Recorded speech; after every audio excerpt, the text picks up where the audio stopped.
There's no time. Lost. Tides. Darkness. Tears. The time is 13 o'clock.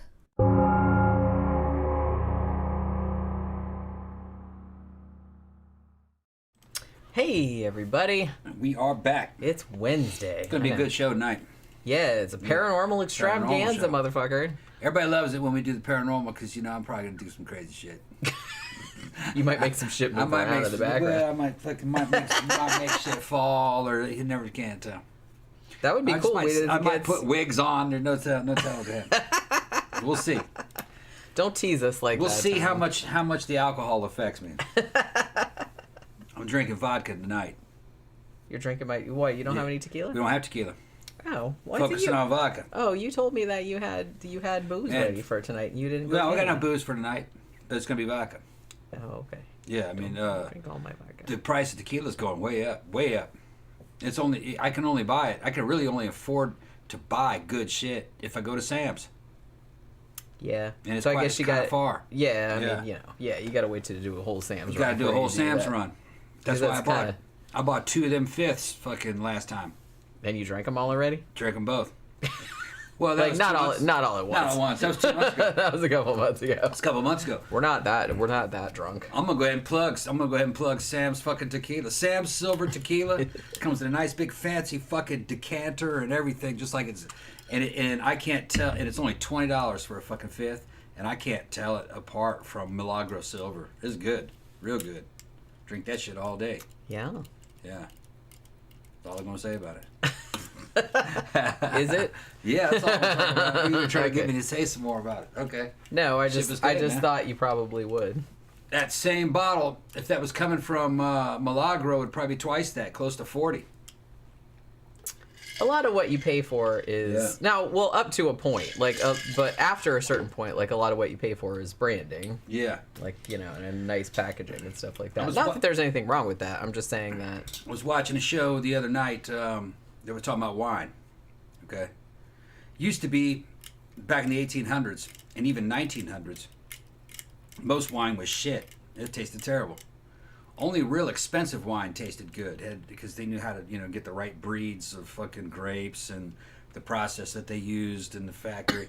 But they said today, the difference between a $10 bottle of wine and a $100 bottle of wine is like zero.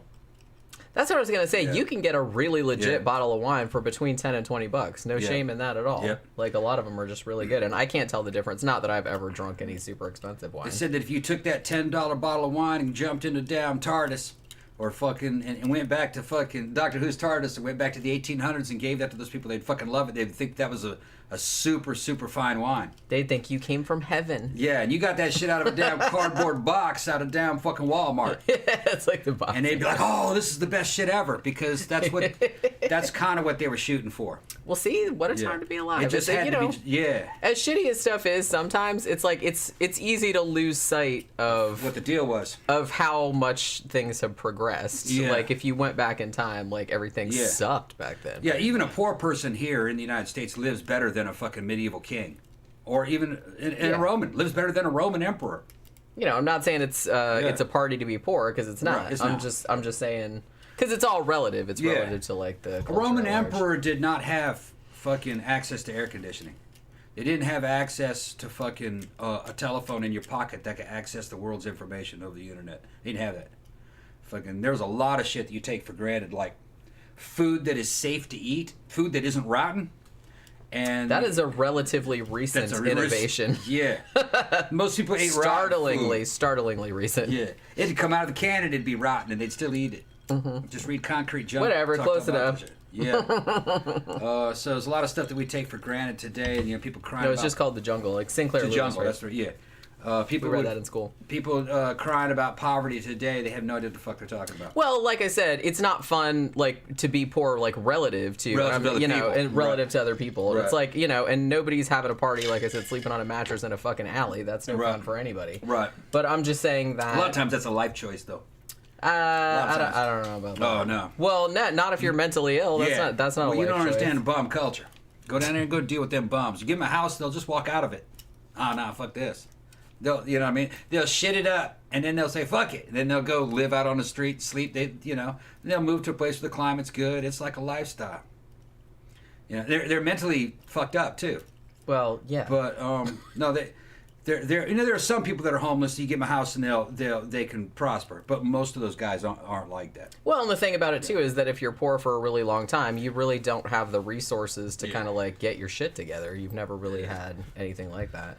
Danny Rowling says, Barbara Hershey Squirts, that poor girl, did a superb acting job in the film, The Entity, just saying. Yeah, that was a really actually good film. And it's really weird because I feel like... I haven't seen it forever. It's one of those ones that, even though the case that it's based on is like one of the most... I guess well-documented, and kind of the most out there sort of like poltergeist cases like in the annals of paranormal literature.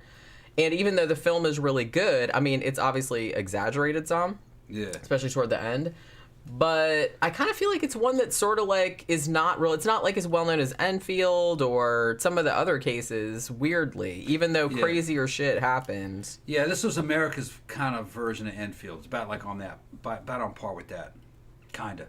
Enfield, I think, was more witnesses, more documentation, more cops involved, and news reporters. But a lot of people saw the Entity case. A lot of people saw it. Yeah, a lot of people and they said it was fucking weird. Real weird. It's RSPK. Definitely. Yeah, well, that's what Dr. Barry Taff says. Yeah.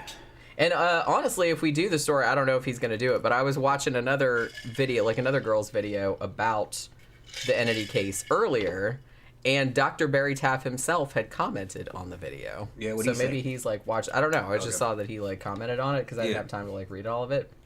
But yeah, so he's still around and he's like still commenting on stuff. Yeah. Let's see. Danny Rowling says, hopefully Tom gets scared by the Houska Castle story enough to rock the white Matthias wig. Yeah, the right Matthias. I need to get me a Matthias wig.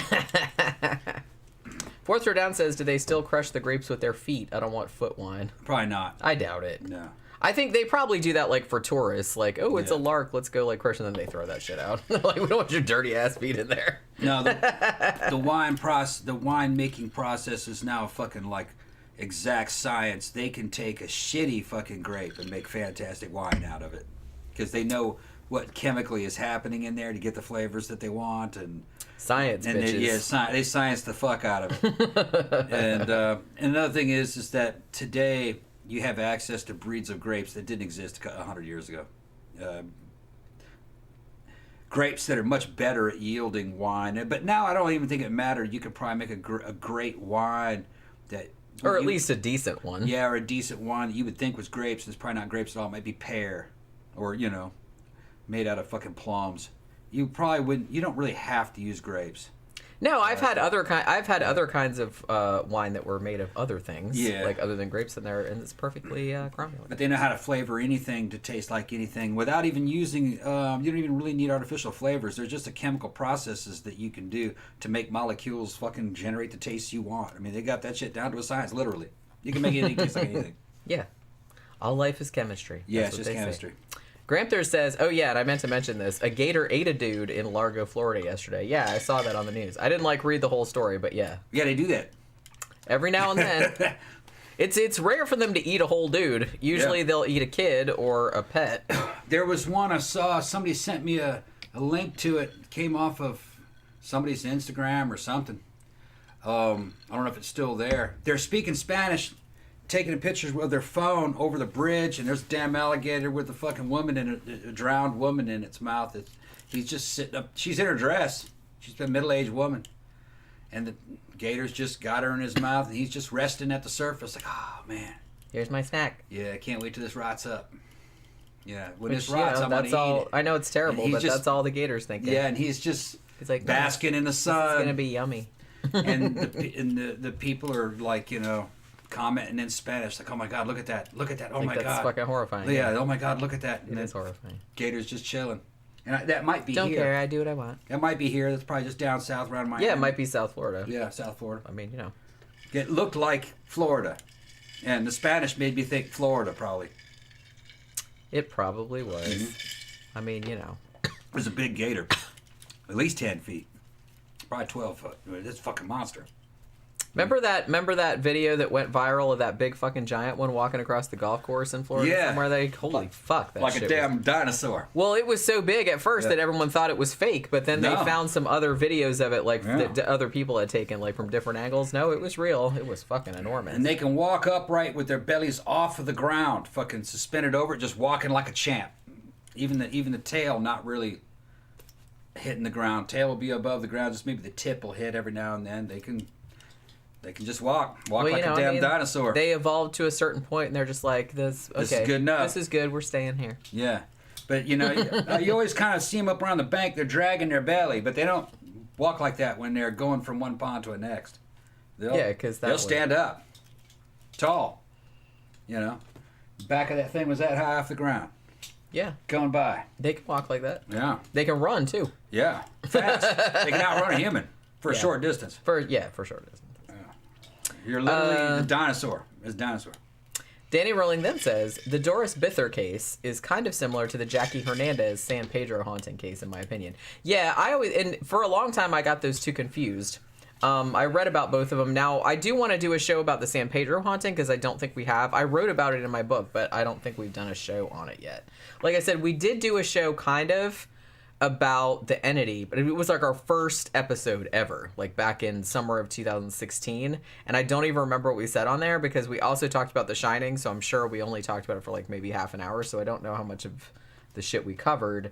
But the thing that's great about the entity case, because I'm going to talk about Houska Castle first, because that's not quite as complicated, but the thing about the entity case is that Dr. Barry Taff is still alive. And he wrote this big, long thing, like, on his website saying, like, exactly what happened, like, every time they went to the house. Like, you know what I mean? So there's, like, a really good record of the phenomena that happened, like, in his presence. You know what I'm saying? Mm-hmm. So that's really good. So that's kind of, like, a lot of what I use, like, for the notes for this that he wrote. Let's see. Slasher Fred says, speaking of crushing grapes to make wine, one of the most famous I Love Lucy episodes is where she and Ethel are crushing grapes. Oh yeah, I remember that one. I think that's like the one that I remember second, just after the Chocolate Factory one. I think everybody remembers the Chocolate Factory one more than anything. Yeah, Fourth Down says, I went to Gatorland in the 80s, and some of those mothers were freaking huge. Yeah, there's I went to the Alligator farm last summer in St. Augustine, which is similar. And they have some big fuckers in there, too. And they also have some crocodiles. Yeah. And they have one crocodile in particular who is fucking huge. He's not as big as the one that they used to have there that died, but it's pretty fucking big. The old one that they had was named Gomek. And I saw him when he was alive, but he's dead now, so they stuffed him. So you can still see him, but he's dead. But they have another one now. I can't remember what the new one's name is, but he's not as big as Gomek, but he's still pretty big. What's funny is that you can hand raise them from pets. And, they'll tolerate you. They had a family down in Louisiana lived near the bayou. And they just had a pet alligator. He started out, he was only that big. And over the years, he got to be about, 4, 5, 6 feet long. He was in the house. So they made him like a little doggy door. And he could go out of the house and go. Door. Yeah, and he could go out to the bayou. And he got to where he would spend all day outside, but then when the sun started to come down, he'd come in. Yeah, and he had a mattress and everything. He'd sleep on the mattress. And they'd give him a chicken. Yeah, in the morning they'd give him a chicken. He'd take the chicken and go, oh, thank you. Then he'd go out to the water. He's like, I still might eat you anyway someday. No, they said, no. The woman I wouldn't trust him. The woman could go up there and pat on him and roll him over on and pet his stomach and everything. It was friendly. It grew up with him. Weird.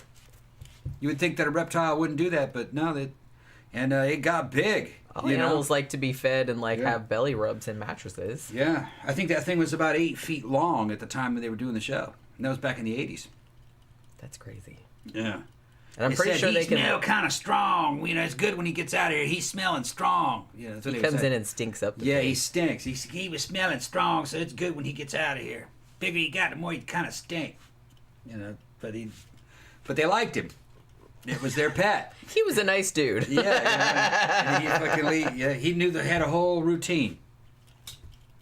That's interesting. Yeah, a gator. That's funny. And it was wild, basically. It was going out every day. Going out being an alligator and then coming back to sleep.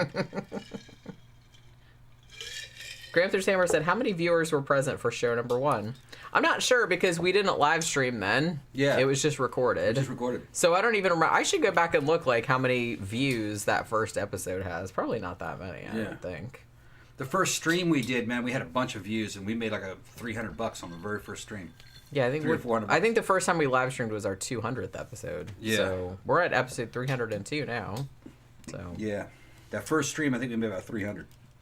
Yeah, because everybody kept bugging us about it, and we were just kind of like, oh, finally, okay, we'll finally do it. It took me a long time to figure out how to do it. Mango said that was a great first step. Well, thank you. I haven't listened to it for a long time. I'm like scared to like go back and listen to the old stuff. Who asked who that, Mango? Yeah. That's the thing. It's kind of like, and somebody said that that Summerwind was their first episode, and that was like a really great episode too. Oh yeah, I was in a good mood fucking talking about Summerwind. That was all recorded, wasn't it? Yeah. Yeah. I think that was before we did. And didn't we do another, I think we did it, didn't we do another Summerwind where we had the guy that was on the Summerwind like restoration thing and we like interviewed him? No, it wasn't Summerwind. Yeah, it was. Was it Summerwind? Because I thought Summerwind was torn down by them. I don't remember, but it was somebody that was trying to like rebuild it or something like that. They were having like, or somebody that had investigated it. Don't you remember that? Yeah, I remember it, but I don't think it was Summerwind. I'll go back. Yeah, I'm pretty sure it was Summerwind because that's how he met me like on the Summerwind Facebook group. Summerwind burned down. Burned down a long time ago.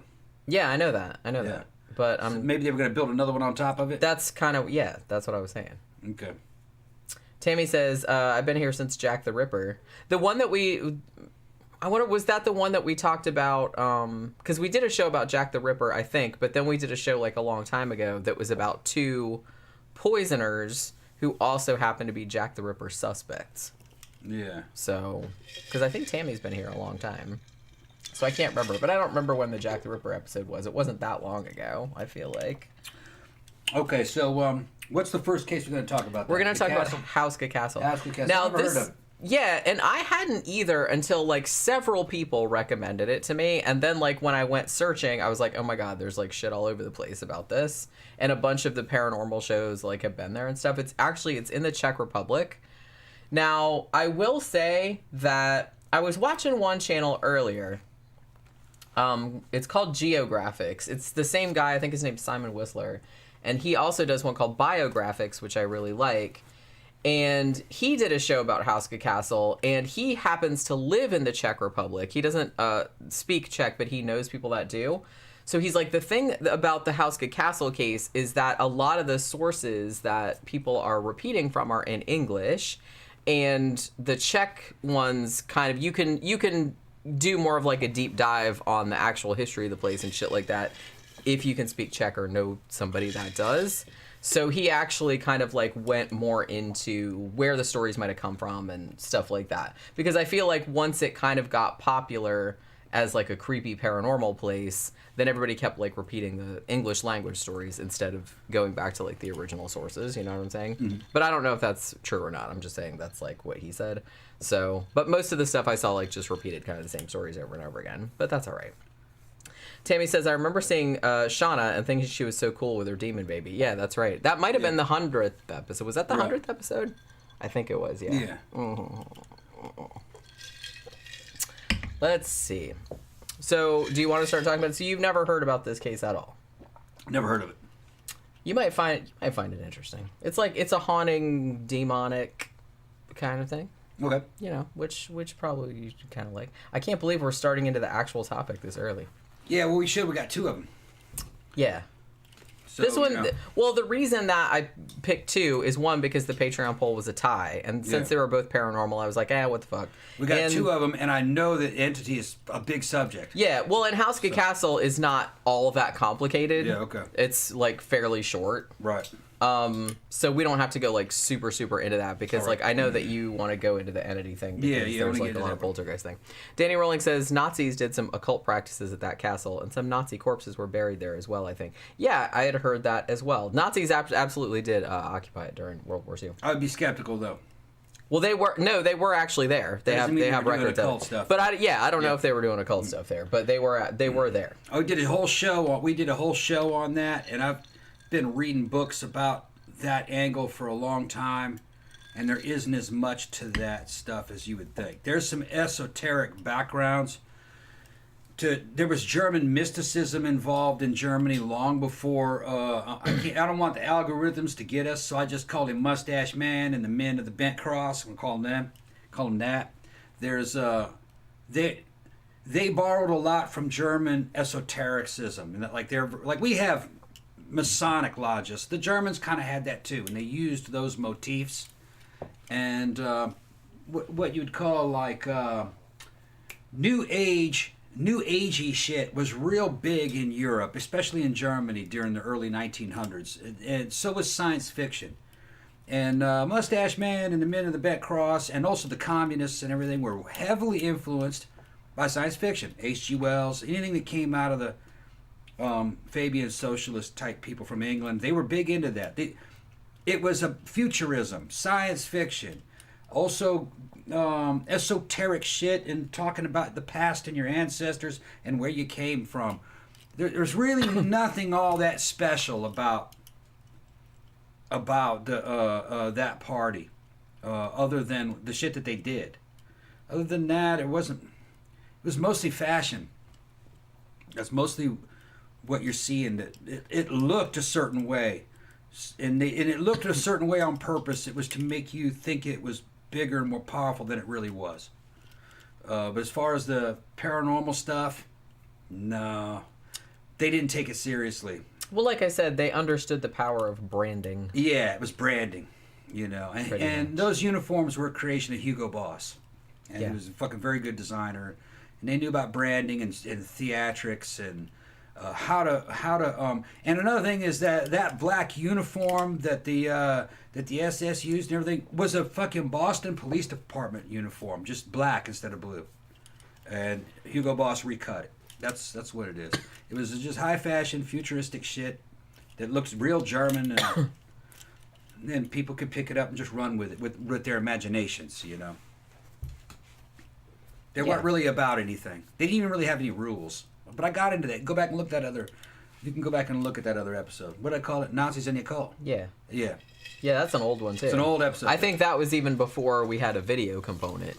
Because I don't know, I mean, some of you guys that haven't been here since the beginning, a lot of our early shows, we didn't even have video. It was just audio. Slideshow and shit. And it was just, with pictures and shit like that. Yeah. We weren't even on camera until, later on. Well, that was... A lot of people did that back then, and they didn't have streaming functions where either they didn't have it, or it was just in beta testing during the time we were doing that.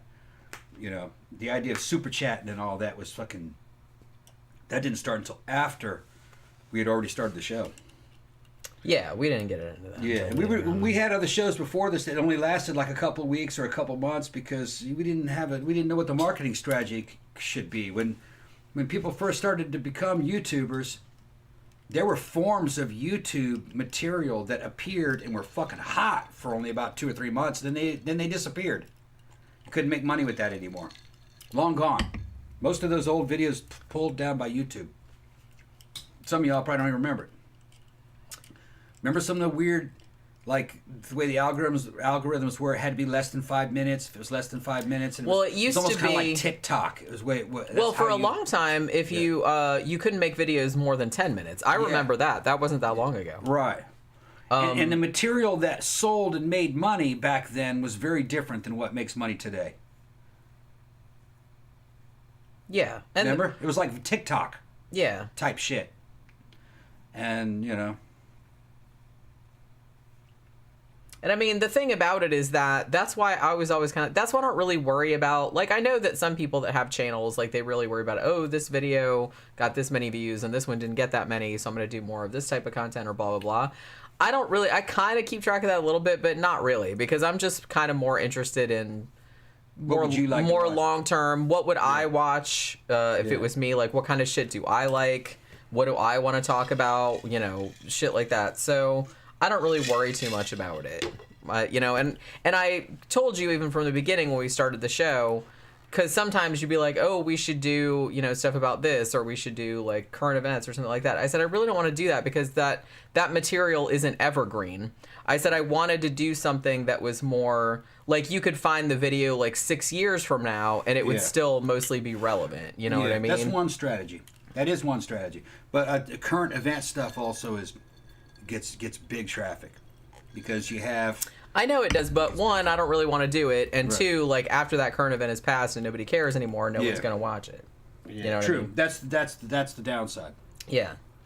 And it's like you never really know, and I don't really want to I have a million other things to do, and I don't really want to like maintain the stress of like, oh, what's hot what today? Happened today, right? Yeah. Like, what do I have to do today? It's like I don't have the patience for that. I don't have the time for that.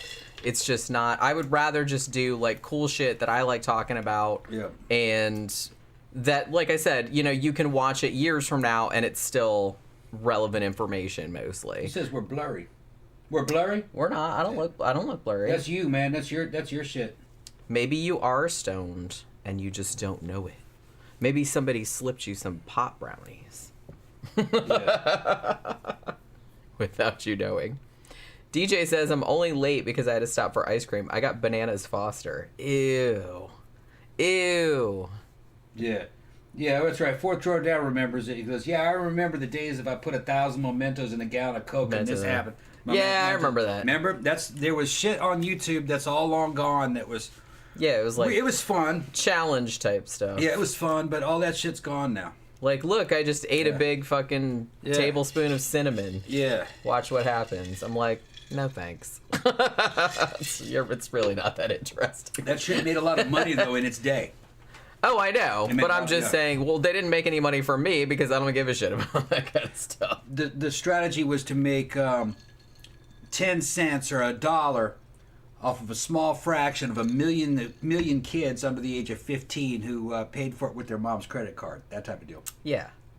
Yeah. And I mean, the thing about it is like, I think it would be, even if I did try to like appeal to like a much younger audience, it's like, look, I'm old. It's like, I don't know what the fuck the kids today are into, and I don't really care what the kids today are into. Yeah. All I know and care about is what I'm into and what I want to talk about. I don't really want to. This is the way for us to go anyway. That's what I'm saying. Yeah. It's like nobody. This is more what we wanted to do. Nobody wants my old ass out there like trying to appeal to the Blow kids. up mementos. Mementos. Hey, fellow kids. Nobody wants to see that. It's just pitiful. So, you know what I mean? Yeah. And I am aware that it's pitiful, and so I would never try to do it. A lot of those people... I have more dignity than that. A lot of those people that are doing that, though, aren't even on camera. Yeah. They're taking pictures of their cats or their pets running through the damn apartment. And now they make a lot of money. I will watch cat videos. Yeah, they make a lot of money. I make cat videos. I tape Pookie sometimes. They get some cat with some disfigurement or something, and they make it the star of a fucking show, and they make a shit ton of money. And here's the thing. It looks very organic, but behind the scenes, it's like a professional production agency doing that. People trying to recruit cats, lighting people, fucking editors and stuff, and they make a lot of money. Some of them do make a lot of money because if your cat gets famous, like they'll get like just like athletes, they get like deals from like big pet food companies and stuff like that, like for their photos and videos and stuff. So, Yeah, they're not as dumb as they look. People doing that. Well, like I said, that is one thing that I actually will fall for because I love cat videos. I love watching cats do shit. I can just like watch videos of cats just like kind of laying there. You know what I mean? Because they're cute. So there's that. I wish I could. I don't know. Like I wish that I taped Pookie more because she does funny shit like all the time. But a lot of times she'll do funny shit and then I get the camera out and then she stops doing funny shit so she can go, "Hey, what's that?" and start headbutting the camera. So she stops what she's doing. So Yeah, they mentioned surfing squirrels. Yeah, I remember all that stupid stuff. Yeah, I remember that. Yeah, I saw a cat snowboarding before, which is awesome. Yeah. That's kind of what I meant. I like the adventure cats.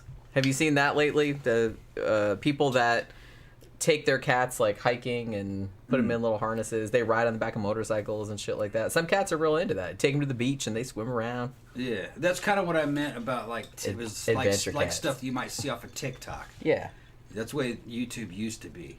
Although a lot of TikTok shit, I'm like, what the fuck are they doing? They're slapping their legs down, their clothes change, it's just stupid shit. I'm like, what the fuck? How is this entertaining? I don't get it. Although, like I said, I don't saying get it. that just makes you sound like a grandpa. Yeah, I guess it does. It doesn't look entertaining to me.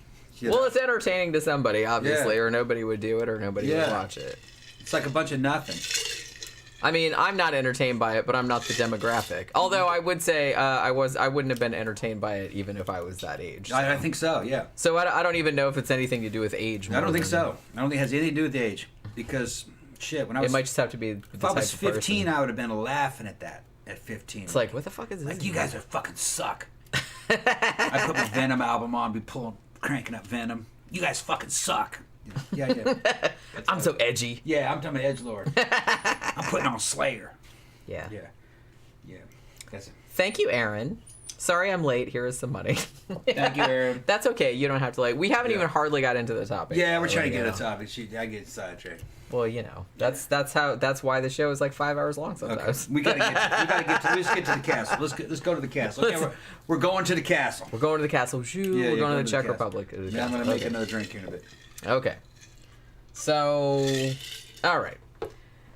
So this particular castle, as I said, I had never heard about it until I had like a bunch of people recommend it to me, and then I went on like the paranormal corner of YouTube, and there's like fuck tons of videos about this, and all the ghost adventure shows and all the ghost hunting shows and stuff like that have done a show from there.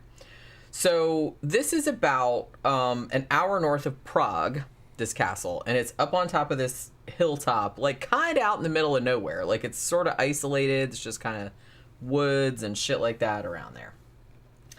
So the castle was first built, and I'm not from the Czech Republic, obviously, so I'm sure I'm going to like butcher every single name that's in here, so please forgive me if you're from that part of the world.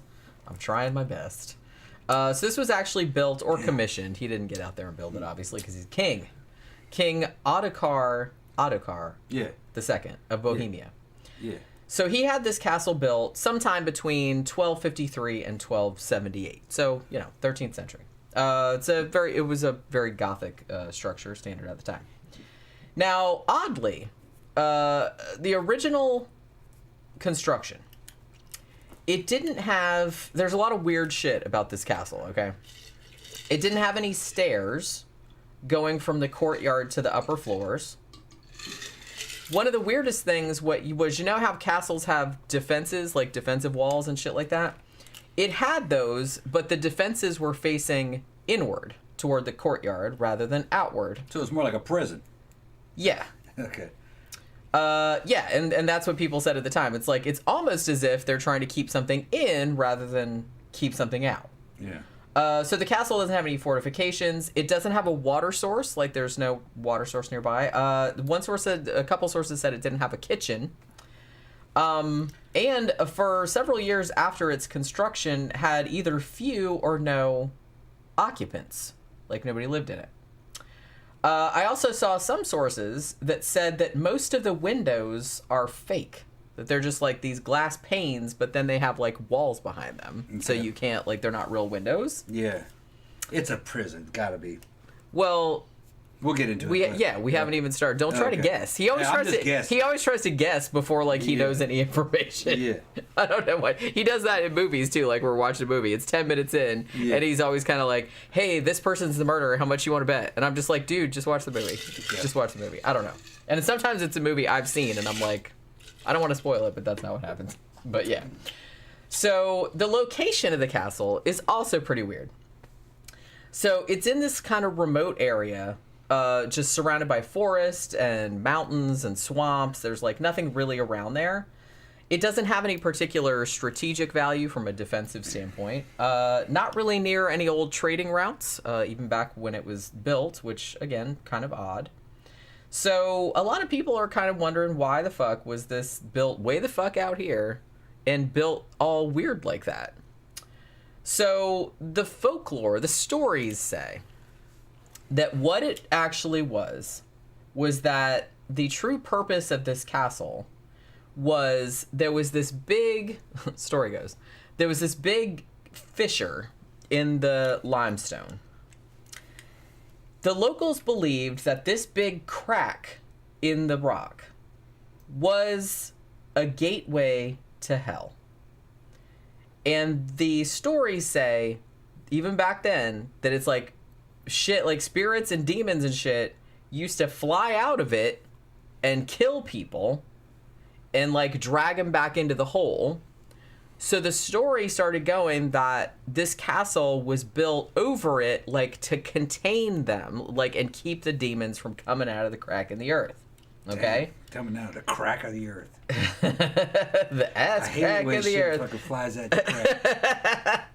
Me too. This is like kind of like the premise of the movie Gargoyles. It is, now that you mention it. Yeah, I wonder if that's where they got the idea maybe. from.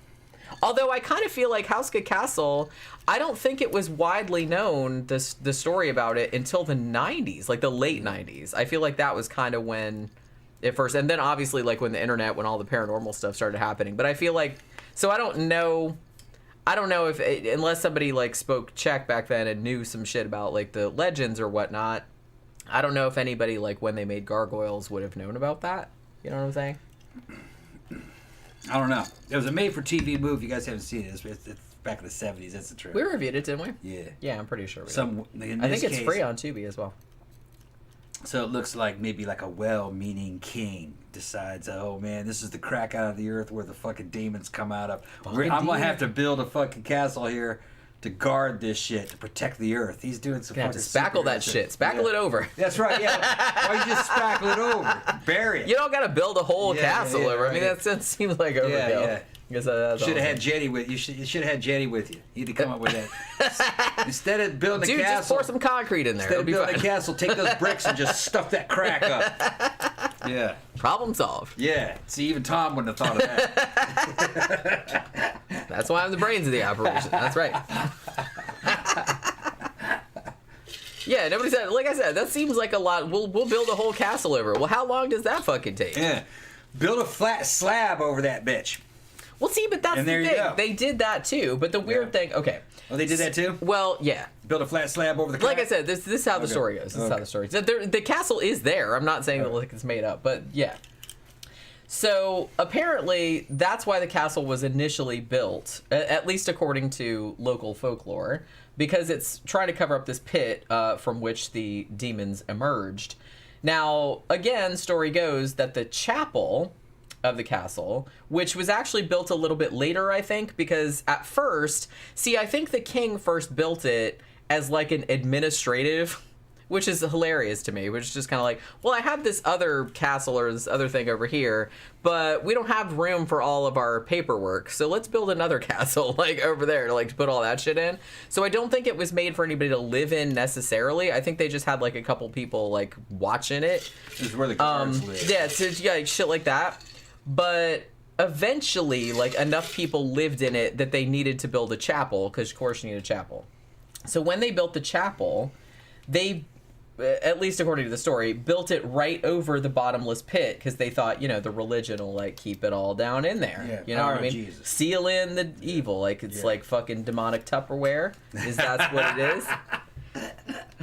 So it wouldn't be demonic Tupperware, it's heavenly Tupperware. It's heavenly Tupperware. Yeah, that'll keep that. Well, it's demonic Tupperware in the sense that it's keeping the demons in there. It's keeping them fresh. It's keeping them fresh. Yeah. Tupperware for demons, yeah. Demonic Tupperware. Oh my god, that's gonna be my next like marketing angle. I'm gonna have like fucking keep the demons fresh. Pop. Demonic Tupperware parties. I can imagine like a whole thing. But yeah, so people still go there today, and they claim that they can hear kind of creatures like scratching from under the floor and trying to claw their way out, shit like that, and have heard like screams and whatnot. Now, here's one of the like best known stories about this place. So apparently, maybe like a couple centuries after it was built, they were kind of like, look, we got this like pit in the earth. We think there's demons down there that are like coming out like with big fucking wings and stuff. So we'd like to know what the fuck is going on down there, right? So what they do is they have all these convicts, and they say to the convicts, okay, you guys, we will give you a full pardon. And they're like, really? Wow. And they're like, okay, but wait, we're not done. To get a full pardon, you have to do just one teeny little favor. And they're just like, what is it? What is it? We'll do it. Okay, we're going to put you on a rope, and we're going to lower you down this hole, which supposedly goes to hell, and we want you to come back up and tell us what you see down there. And most of them were like, nope, I'm not going to do it. But a couple of them, according to the story, did do it. So they thought this hole was bottomless. I don't know. But like I said, they didn't know what was going on there. But, locally they thought that, like, demons and shit were flying out of it. So the story goes that the first guy that said he was going to do it was a young guy in good shape, everything like that. So he's like, yeah, cool, pardon, I'm all about it. So they put him on the rope and they lower him down into the hole. Couple seconds go by and the dude starts screaming down there in the darkness. Like, pull me back up, pull me back up. And he was freaking out. So they pull him back up, and according to the legend, he looked like he had aged 30 years. Some of the stories also said that his hair had turned completely white while he was down in the pit. They said he was still screaming when they brought him up to the surface, and he basically flipped out, and they had to send him to an insane asylum, and he apparently died 2 days later from unknown causes. Okay, let's back up for a second. Let's back up for a second. Because that was another good. Let me get this straight. They lowered a guy down. I didn't hear all of it, but I surmise they're gonna lower a dude down in a basket to see where it goes. Well, he was a convict, and they said they would give him a full pardon if he agreed to like be lowered down this hole and tell him what the fuck was down. How far down did they send him down there? Well, I don't know. It's bottomless. It's like I said, it's a story. How long was the rope? Did it say? No. Okay. So when he comes out, he's aged and crazy. Yeah. That sounds like it's very similar to the story about the dude that had the hole in his backyard and went to hell on Art Bell. Yeah. I kind of feel like hole to hell is a pretty common like story trope. Yeah. You know what I'm saying? You know what? I just remembered something. What's that? This was featured in Search Of. Oh, was it? Because I think it might have been. I think I remember a reenactment of them fucking lowering a dude down into a pit when he comes out. He's crazy. He's hearing they had him in like a bucket. Demons! Yeah, they put him in a bucket or something. He's in this big bucket. And they put him down there, and he comes out. Yeah, and he comes out. Yeah. So here's the Leonard Nimoy talking about it, making it sound more plausible. Making it sound like it really happened. Jim. He's so logical. Everything he says is true. Well, here's the big question. If somebody came to you, okay, now cast yourself back. If you lived in this area and the story was everybody believed that there was this crack in the earth and like demons flew out of it and shit and like snatched people and like dragged them back to hell and whatnot. You're saying crack and snatches and shit flying out of cracks and snatches. that shit's like getting to Tom's getting all distracted. Okay. Sorry about my word choice. Okay. But and say you were a convict and you're gonna have to like break rocks for like 20 years or whatever, and they said all you got to do is be lowered down this hole, and we'll let you go. Would you do it? Yeah, I would too. You're fucking right. I would too. Hell yeah. I was thinking about that. Isn't that stupid? I was like thinking about that earlier. Like when I was reading through my notes, and I was like, if they'd asked me if I would do that, I'd be like, oh yeah, I totally would. I wouldn't even hesitate. Yeah. I probably can pretty much do anything probably.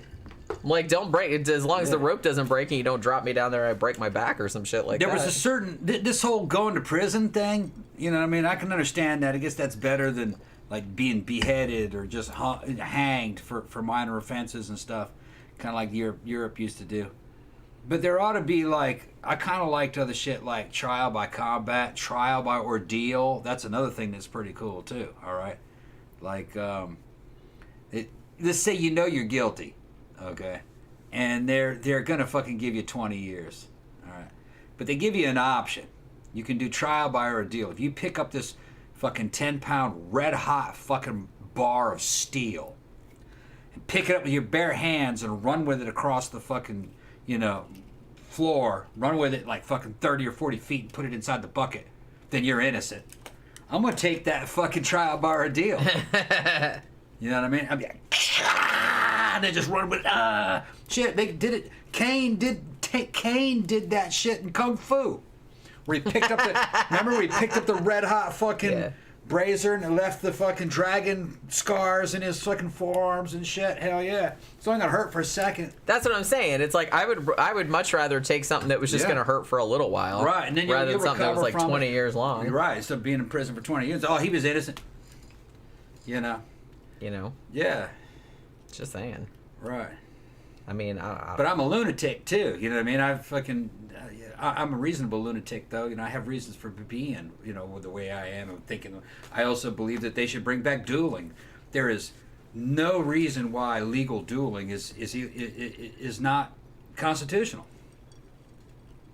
If the state has the right to fucking draft people and send them to wage war against other people, it's not even your fight. If that's legal, then it should be legal for one citizen to fucking wage war on another as long as they both agree to it. You know what I mean? And that was never adjudicated. They just kind of said, we're not going to do that anymore. It was like a generational thing. They need to bring that back up into Congress. That should be constitutional. Yeah, I don't think that's going to come up for anytime soon. Hold my fucking beer. You just need to have the right lawyers make the argument that it was never adjudicated. Because think of what you could do. You could monetize that. You could stream that live. You could sell concessions or anything. Tom versus blah, blah, blah, have the whole thing. Yeah, that's right. I'm gonna get you, motherfucker. And then they have all the same rules and everything of choosing weapons and the location, and it's all televised like something out of damn.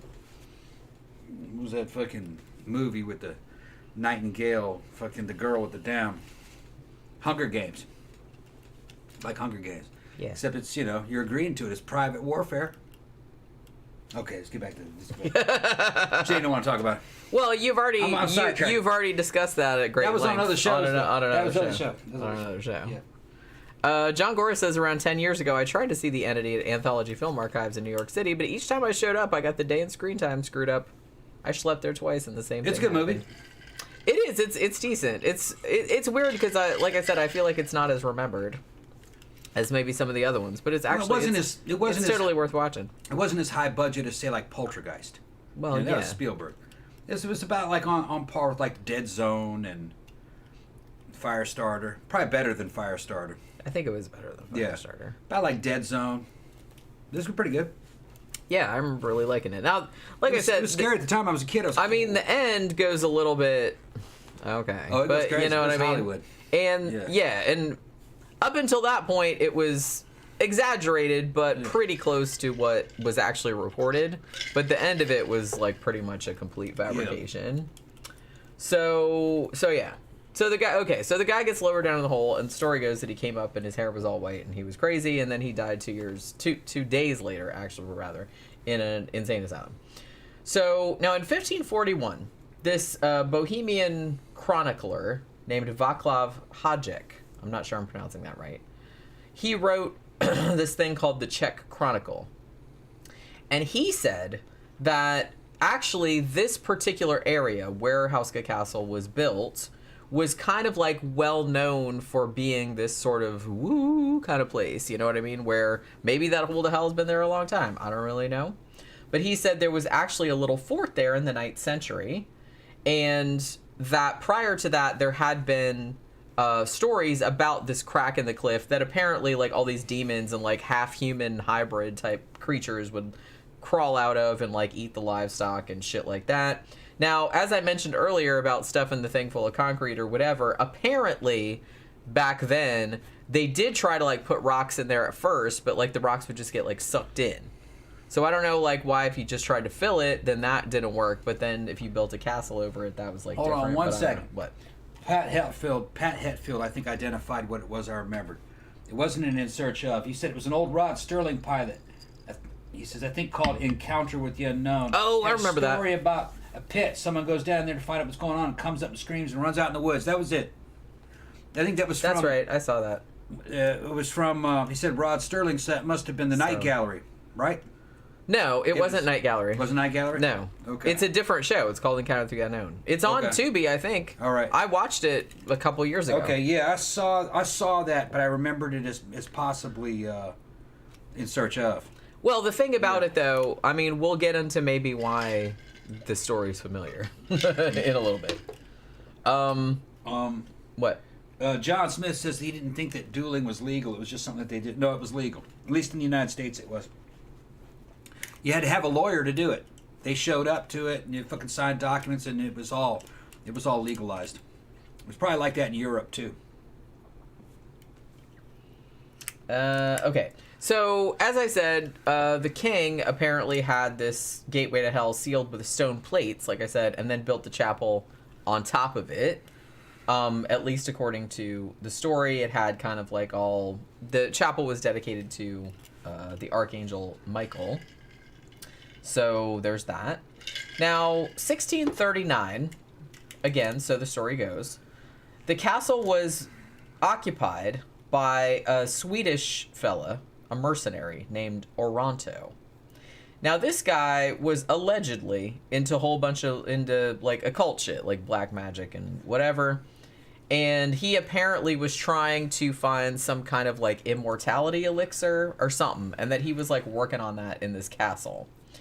And apparently the villagers around there were so scared of him that two of the guys that lived around there like said, we're gonna go shoot this bitch, and like went and assassinated him. But so that didn't really help about this like area's reputation. It should be noted though that this chronicle that was written in 1541, no one's entirely sure how much of it is actually true and how much of it is just like local folklore. Because they're not sure if this Oranto guy, like this Swedish fella that supposedly practiced black magic in there, like if he ever really existed. Like I said, it's hard to say because it was a long time ago, but they can't really find many other records of him. Now, the castle did actually kind of trade hands between a bunch of like nobles and, you know, families and stuff like that. It was renovated in the 1580s, had kind of started to fall apart, you know, around the 1700s. 1823, it got restored. Now, in 1923, a guy named Joseph Šimenek, who was the president of Škoda Auto, purchased the castle to live in. Now, okay, so here's another story about it. 1836. Apparently this guy, who was a Czech poet, and his name was Karel Maka, and he spent the night there. And he said that he had all these horrible like visions and dreams while he was in the castle. And he wrote this letter to his friend Edward Hindle, which still survives, in which he described these visions that he had. He said that he had dreamed about his soul descending into the pit and then going into the future, Prague 2006. And he said everything was mechanized and it was horrible and he hated it. And he was just like wandering around in despair. Yeah, so he also saw, like, I don't know, he saw a bunch of things that sort of suggested, like, what the area looks like now. You know what I mean? Like, so it's almost like he saw into the future or something like that. So he has supposedly wrote this letter in 1836. Now, in the 1940s, when the Nazis took over this particular area, they took over the castle. No one's entirely sure why they took it over. Like I said, it was 30 miles from Prague. It didn't really have that many, like, it didn't have any defenses. It wasn't really strategically important or anything like that.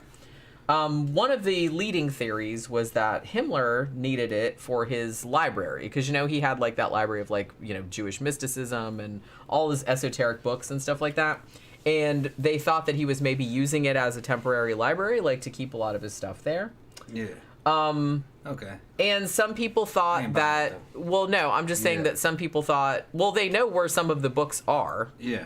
And they think that they were there at some point because they got sold off like later on. So he might have been keeping the books there, like this big occult library that he had. And some people, like I said, thought that they wanted to occupy this place in particular just because of the legends like surrounding it. Whether they believed them or not, I don't really know. You know, I didn't say that they actually did believe them. I'm just saying they maybe liked the... So, yeah, sometimes they did things for psychological reasons, PR and stuff. They, you know, fucking... Their psyops departments would kind of, like, get old fucking Nostradamus quatrains and prophecies and kind of recalibrate them to make it look like they were talking about how they were winning the war and stuff. So they were big into psyops. Getting their hands on castles and stuff, that would be kind of like their style. The most important castle that they had, though, was Wewelsburg, which is where it was like the were the training cadre and the military academy where they made Schutzstaffel or SS. That's where they made them. Which there were a lot of different kinds of SS, but that was like their main academy. And it did kind of have a kind of a spooky look to it in parts of it. But then you looked at the other parts of it, and it was pretty modern. Most of that fucking bent cross bullshit was kind of pulled out of their ass. There wasn't a lot to it. They were trying to make it more than what it was, because it didn't have a history, you know. It was begging for a history, though. They were trying to give it its own mythology and trying to tie it back. Everybody likes to make things like more spooky and mysterious. Right. It was actually just kind of hokey, really. But because of what happened towards the end with the Holocaust, it kind of... That right there made it seem like more serious than it really was, when most of those dudes didn't even know about that. But that right there made that whole thing real sinister. Had the Holocaust not happened, you would have forgotten about those guys. You wouldn't even take them seriously. Yeah, I mean, probably. Because it was just coming off kind of hokey, you know? Yeah, like some cheesy-ass satanic black metal band or something. Exactly. Well, that was just the SS and stuff, you know. They just had the army and everything else. Most of the stuff that, you know, the branding was just traditional German, really. You know, they hijacked all those looks and all those fonts and all that stuff from stuff that was around before. And then, had the Holocaust not happened, that stuff would have been kind of just forgotten. But because that Holocaust happened, it kind of colors all that other stuff as if it was some big, sinister juggernaut, you know, of professional scientists and fucking, you know, I guess you could say like villains and cartoon villains, and that's not really what it was. It was really just made up as they were going, amateurish. Well, that's kind of true of everything. Yeah. I mean, things only seem to have a pattern or significance or something like that in hindsight. In hindsight, because you can see the results. The results, right. You know, when it's happening, it doesn't seem as significant because you can't like cast your mind into the future to see how it's going to turn out. Yeah. You know what I mean? Which maybe is our curse, but maybe a blessing also. Yeah, most of the stuff that they're famous for that you brings into your mind was a product not of fucking Hitler or the SS. It was a product of Joseph Goebbels, and he was a real good advertising agent. He was the minister of propaganda, and he branded them. He made them look the way they looked. He selected all that stuff from German history to put that together into this just super German, patriotic-looking thing, and that's what you're remembering. But it was an artificial construct. They didn't invent any of that stuff. They just remixed it. It was like a greatest hits album. That's really they just cherry pick shit they like and like put it all together into like kind of like a narrative that they enjoy. Exactly. And it was a copy of communism. That's all it was. They looked at the Communist Party and they saw that hammer and sickle and they go, "Damn, that's awesome. We got to have something like that." And they came up with that damn swastika. And they didn't invent that. They borrowed it. They got that from Eastern philosophy. It's just a yin-yang sign. That's really all it is. Yeah, or like the four winds. Yeah, the axis on which the Earth turns. Yeah, that's it's the pole. And it's sad because for a long time, like in Eastern religions, you still see those, and it's like it doesn't have anything to do with this, but now it's tainted because of that. But it didn't used to mean that. Nothing really special or original about them. It was just a German communism. That's all it was. The only difference between Russian communism and German communism is that Russian communism was focused on class. German communism was focused on race because they said race is class. Which, if you're looking at these scriptures, basically, that they're reading, it's Marx, you know. You can interpret them in a lot of different ways. Where, I guess race is a class. That's all it was.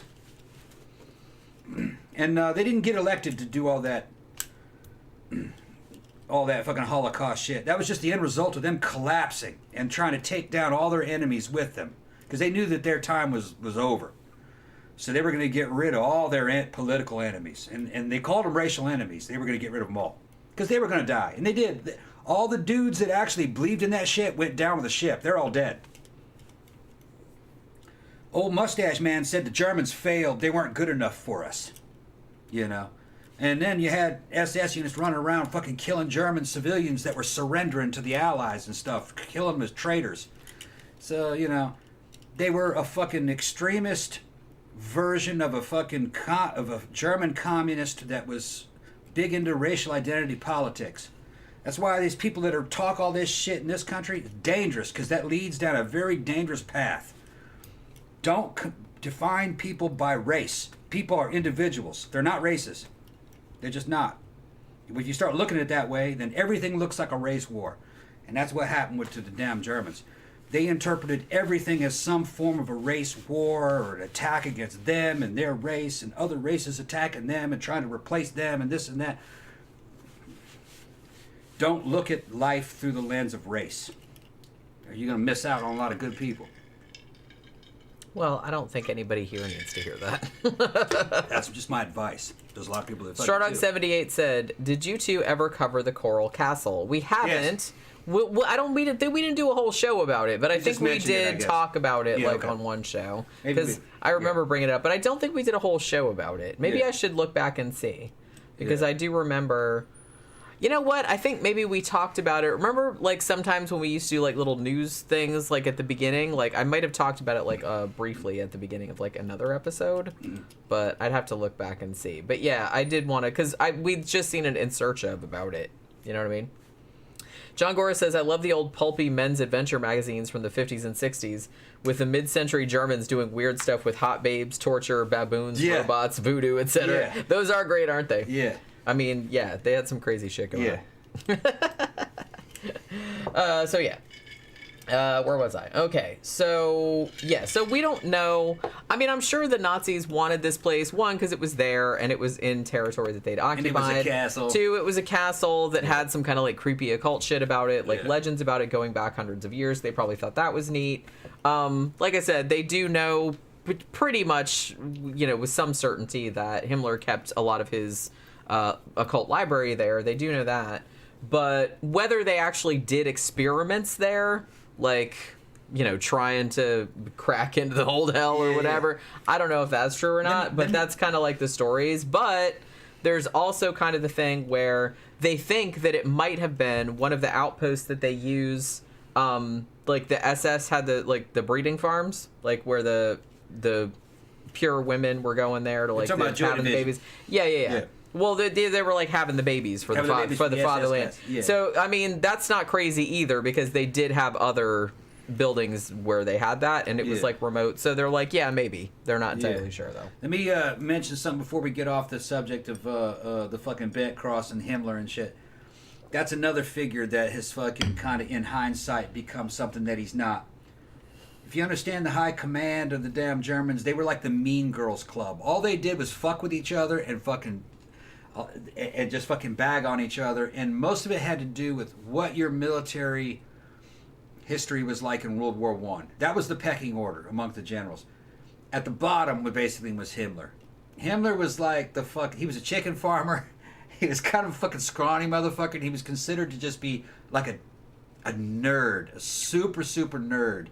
And they just made fun of that guy. And he really wasn't given a whole lot of responsibility. He was in charge of these SS guys, but it was more of a figurehead than anything else. And that's all he did, is he run around. He had the Anernerby going out trying to find the source of the Aryan bloodlines and shit. And it was all just PR and propaganda. They got Hitler on tape making fun of it. You know what I mean? They just thought it was funny. It was just shit that they would twist for PR, to give them more of a history and more of a credibility, and to try to make them have a legend to him. But Himmler was a dork. He was, at a personal level, he was the kind of guy that you'd bag on him if you knew him, and they did kind of make fun of him.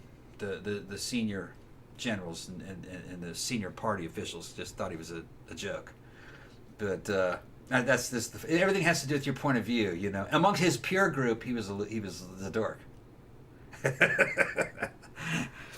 He didn't do much, and then he took his own life. He seems like a dork. He was just a dork, yeah. And he was more of a paper pusher than anything else. And he was the kind of guy that would be, like, obsessed with D&D, like old school Dungeons. Yeah, that's how he always struck. That's what he was. That's exactly what. Nothing wrong with D&D. I'm just saying, yeah, he just seems like one of those guys. There were guys, Jewish guys, that worked in concentration camps and kind of saved their own lives by being valets and shit to some of these guys running the camps, all right? And they said that there was a marked difference between these dudes when they had that uniform on or off. When they had the uniform on, it was like they were LARPing. They were fucking powerful and sinister. They'd go out and fucking murder people personally by fucking shooting them in the head with pistols and stuff. Real vicious. But then in their private quarters, where they'd be running around in their underwear, they were just fucking dorks. Well, that's compartmentalization. Dorks. Yeah, they were totally compartmentalized. That happens a lot. Like people that you know, you put on a uniform, you put on a costume, you put on something else, like you act totally different. They acted totally that's a pretty well studied like psychological thing. And you know, this one valet was like, and those uniforms were cut specifically to make them look intimidating and muscular and fucking broad shoulders, but when they weren't in those uniforms, they were just narrow shouldered, pot belly, skinny fat nobodies really. And they were kind of selected for that in certain, you know what I mean? Those dudes running those camps where they were all going to die. They were all going to get rid of those guys. They were going to erase that those things had ever existed. And guys like Himmler and these guys, they were just tools by a political party to kind of promote an image that was false. That's not how they were, really. Thank you, Zach. The Entity is one of my favorite horror movies. The director did that great Michael Caine movie, The Ipcress File. Yeah, that's right. And it has similar imagery with all those weird abstract camera angles. Yeah, I really do like The Entity a lot. Stardog78 says, he also did Superman 4, The Quest for Peace. LOL. We're not going to hold that against him. The Entity really is... I like that movie, though, man. Go ahead. I like that movie. The Entity really is a genuinely scary, unnerving movie. It is. DJ Maniac says, I'm sorry, everyone. I think I'm just going to go to bed. Exhausted and depressed as of late. Oh, I'm sorry. Oh, it's all right. But you go get some rest. Yeah, go get some rest. No, Superman 4 actually was one of the better ones. I think that was better than 3. And that was Canon's best movie. It's kind of a low bar, though. It's a low bar, but that was Canon's best movie. I gotta say. We saw it, and I enjoyed it. It was fucking... It's stupid. Stupid, fucking crazy, but I had fun with it. But it's still entertaining. It's funny, yeah. Danny Rowling says The Entity is a far superior film to the 1978 Amityville film. Yeah, I would probably say so. Yeah. I think it probably is, yeah. I mean, in retrospect, I think I would have thought the Amityville horror was better a long time ago, but now that I've seen them both more recently, I kind of do think The Entity is a better movie. Although, I do think the end... I wish they had stuck with... They had done a different ending on The Entity, because it just, it's just strained my credibility a little too much. Like, I couldn't really go there with them, but, okay, so where was I? Yeah. So, after World War II was over, the family that had owned the castle before, they took back over. Like, they got ownership back. And that same family apparently still owns it to this day. Now, they opened the castle to the public in 1999, like as a tourist destination. And in this area, it's pretty much the tourist destination. It's pretty much like the only thing to do around there. So the thing about it is that, I don't know. So people go there today. Like I said, all the ghost hunting shows have been there. And one of the weirdest things about it, and I've seen photos of them. Hey, Poke, she's on the show. Poke's on the show. Hey, what you doing, baby girl? She's like, hey. She really didn't want to come She's looking at the cat. Well, no, she's not. She wants a meat stick. You want those tuna sticks, don't you? Why don't you go get her one? Okay, I'll get her one in a bit. I mean, I need a drink too anyway. Okay, so I'll make you it. can kind of go take a break. Poke. Yeah, she those tuna meat sticks, man. She loves those things. Oh my god. She doesn't like the salmon, though. Well, and the thing about it is that if you go to the grocery store, like the Publix has salmon ones and chicken ones, but no tuna ones for some. The tuna ones are really hard to get hold of for some reason. So it's kind of like, so I went there the other day and I was like, well, shit, all they have is chicken and salmon. And I know that tuna is her favorite. So I got chicken and salmon, and the chicken ones she'll eat. The salmon ones, she kind of sniffs it and she's like, looks at us like, these aren't the ones I like. And I'm like, I know, but that's all we have. And she's like, do I have to eat it? I'm like, yeah, you have to eat it. And then she'll eat it. But she's like not happy about it. So I had to start ordering the tuna ones off Amazon. Like for $16, you get like a big box, like with a shit ton of them. And I just put it on like a subscription. So it comes like every 2 or 3 weeks because she eats the shit out of those. every time, like, you're in the, as soon as we, like, settle into the bedroom at night, like, to watch movies or whatever, she comes, like, trundling in, and she's just kind of, like, she sits there by the end of the bed and, like, stares. Like, with her eyes real big. Like, next to the drawer, like, where the meat sticks are. She's just, like, sits there staring. Like, she's trying to, like, tell us shit with her mind. They're like, you want a meat stick? And actually, if you don't know where she is, you just take the packet out and rip it, and she just comes running, like, wherever she is. She's like, meat stick time! She's so excited. And she has, like, this whole routine where you have to hold it. You have to hold it like that, and then she has to, like, lick it for, like, a long... She won't bite it at first. She'll just, like, sit there and lick it with her eyes closed, like, oh, yeah, that's some good shit right there. And then, like, she'll go chomp, chomp, chomp, and, like, she'll eat it, but then you can't hold it anymore because she'll bite you, and then you put it down on the ground, and then she gets mad because you ruined it. Then she storms out of the room, like, you fucked it up. And then so she leaves, like, this little bit on the floor. And then she comes back in later, and we're like, you can't have a new one until you eat the old stuff. And then she's like, I don't want to eat that one. It's all dried up now. And we're like, well, whose fault is that? So it's like an argument every single day. And she knows. She knows how it goes. Eventually, if you, like, argue with her enough, she'll be like, fine. And she'll eat the pieces. And she's like, now can I have a new one? Now you can have a new one. She knows the rules. She's a good girl. It's just, like, really funny. Let's see. Stardog 78 says, the entity is so scary because all the possibilities it teases in the beginning, actual ghost, actual intruder, insanity, or her son, are terrifying. Yeah, I mean, this is a pretty fucked up, and honestly, I'm not, like, the biggest believer in the paranormal, obviously, but this story is, like, pretty weird, and it's, like, pretty fucking messed up. Zach says, I don't blame her. Those jerky meat steak type things are one of my favorite snacks. Just wish they were less greasy. Yeah, and the two... I don't know. Like I said, the chicken ones she likes. The salmon ones she's not into, even though she's really into the tuna ones. And the tuna ones are so stinky, you guys. But I don't know why they don't sell the tuna ones in the store. Like, you have to order them. So I either get them from Amazon or Chewy. But they don't have them in the store. Ooh. She's calling for it. She's like, oh my god, yeah. She hears the paper. Yeah, she hears the paper. She knows that. I was telling them about the whole... tuna meat stick routine that she has. Yeah. Like how we have a whole thing about how she leaves the little dregs on the floor, and we make her eat the old ones before we'll give her a new one. Yeah. And then she doesn't want to do it, and she's real like, God, I don't want to eat it. And we're just like, no, you have to. And she's like, do I have to? And I'm like, yeah, you have to. And then she will, and then we're like, okay, good girl. She gets into this thing where she just licks them. Yeah, that's what I was saying. Are you gonna eat it or are you gonna lick it? Yeah, and she goes into like this, like, what, like, oh yeah, like this kind of moment where she's just like licking it. And you have to hold it. If you drop it, she gets upset. She gets mad, and she like shakes her head and runs away. Stamps her feet like, fuck you fucking ass. You messed it up. Yeah, you messed it up. You messed it up. She has a very specific way that she likes to do things. She thinks she's a human child. And if you don't do it right, she gets very, very upset about it. Yeah. Like I said, she's the same way with Mommy's hairbrush. Yeah. She's the same way with all that. You have to do it exactly right, or she gets, like, really upset and starts, like, yelling. Yeah. What's another thing that's funny about this cat? I've never seen a cat that has facial expressions. I looked over and she was laying next to me in bed, and I looked over and she looked at me like this. She went. I was like, her face was like, like, fuck you want. Come here.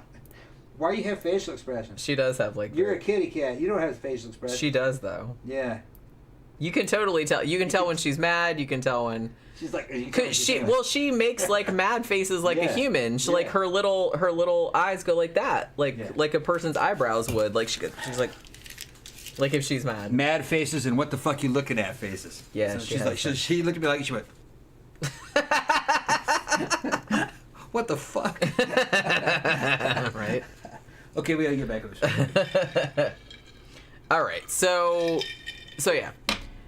So after this place got famous, like I said, it was kind of well known in World War II, obviously because of the Nazi thing. But then it sort of like fell into obscurity for a little while. But then, I believe in the 1990s, like a magazine article came out that was talking about it, that was talking about the history of it and like all the legends about it, and like, yeah, it was built over a crack to hell and all this other kind of stuff.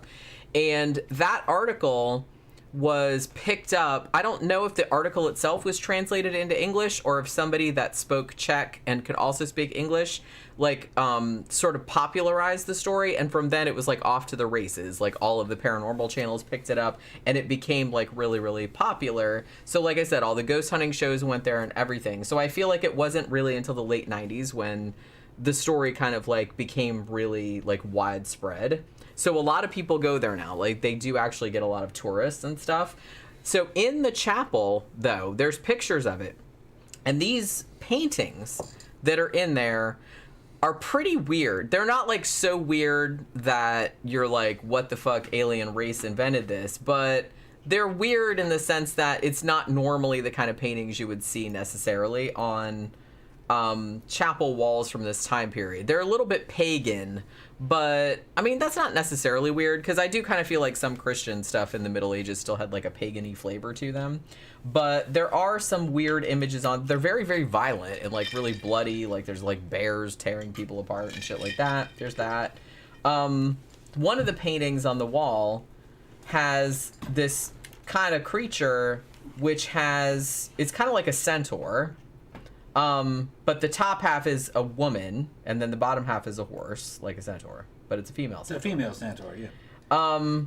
Now, so a lot of people have made much of the fact that the centaur is shooting an arrow with its left hand, which, you know, left-hand path, that's Satanism, all that other kind of stuff. And especially in the Middle Ages, it kind of was as well. So some people have speculated that maybe there's something to that.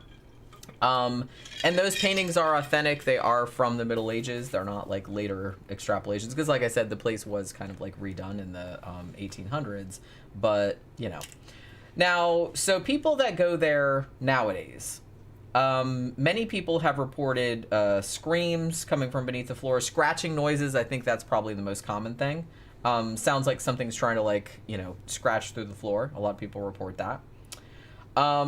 People say they have like kind of bad luck after they leave, like really bad shit happens to them, that they don't even want to go in the building, like it has like really, really bad energy or whatever. Some people have spent the night there and seen like various like apparitions, shadows and stuff. I kind of feel like there's like a woman that peeks out the window, like people see that as well. They also have like a bunch of sort of paranormal groups like meet there, like UFO groups and stuff like that. They kind of have conferences there as well. Some people claim that the place was built according to sacred geometry and that it may be a portal for time travel, which, you know, okay. So yeah, so Travel Channel's done legendary locations. They did a show there. They did Ghost Hunters International. That was in 2009. They went there. Most Haunted Live, they were there in 2010. Now, as I mentioned earlier, though, a lot of the stories about this are kind of like hard to verify because so much of the sources that people are repeating are English language sources rather than the original Czech sources. So this one video that I saw, which is, the channel's called Geographics. He also does one called Biographics, which is also really good. But as I said, I believe the guy that presents it like lives in the Czech. He's British, I think, but he lives in the Czech Republic. And so he used a lot of like Czech sources. And he said that a lot of the stories about this are actually kind of dubious. He said that the first stories about the spirits coming out of the ground, like near the place, like there did seem to be kind of like weird legends about the area, but the stories about the spirits coming out of the ground didn't really like become widespread until a couple of centuries, like after the castle had been built in the 13th century. And it doesn't really talk about a big crack in the earth that the castle or chapel was built over. They just kind of described it as like a hole or like a crack in the earth or like the rocks or something. And the chapel wasn't built over it. It was just kind of like on the grounds type of thing. Also, it's possible that the letter that Maka guy like wrote to his friend saying they had the vision about the demons like dragging him into hell and stuff, they are not sure, but they think that letter, that guy did exist apparently, but they don't know if that letter was a forgery or not. So there could be that. And the story about being lowered down into the hole and going crazy and like, you know, your hair turning white and all that, that may have come from a short story by a guy named Ernst Wenzel.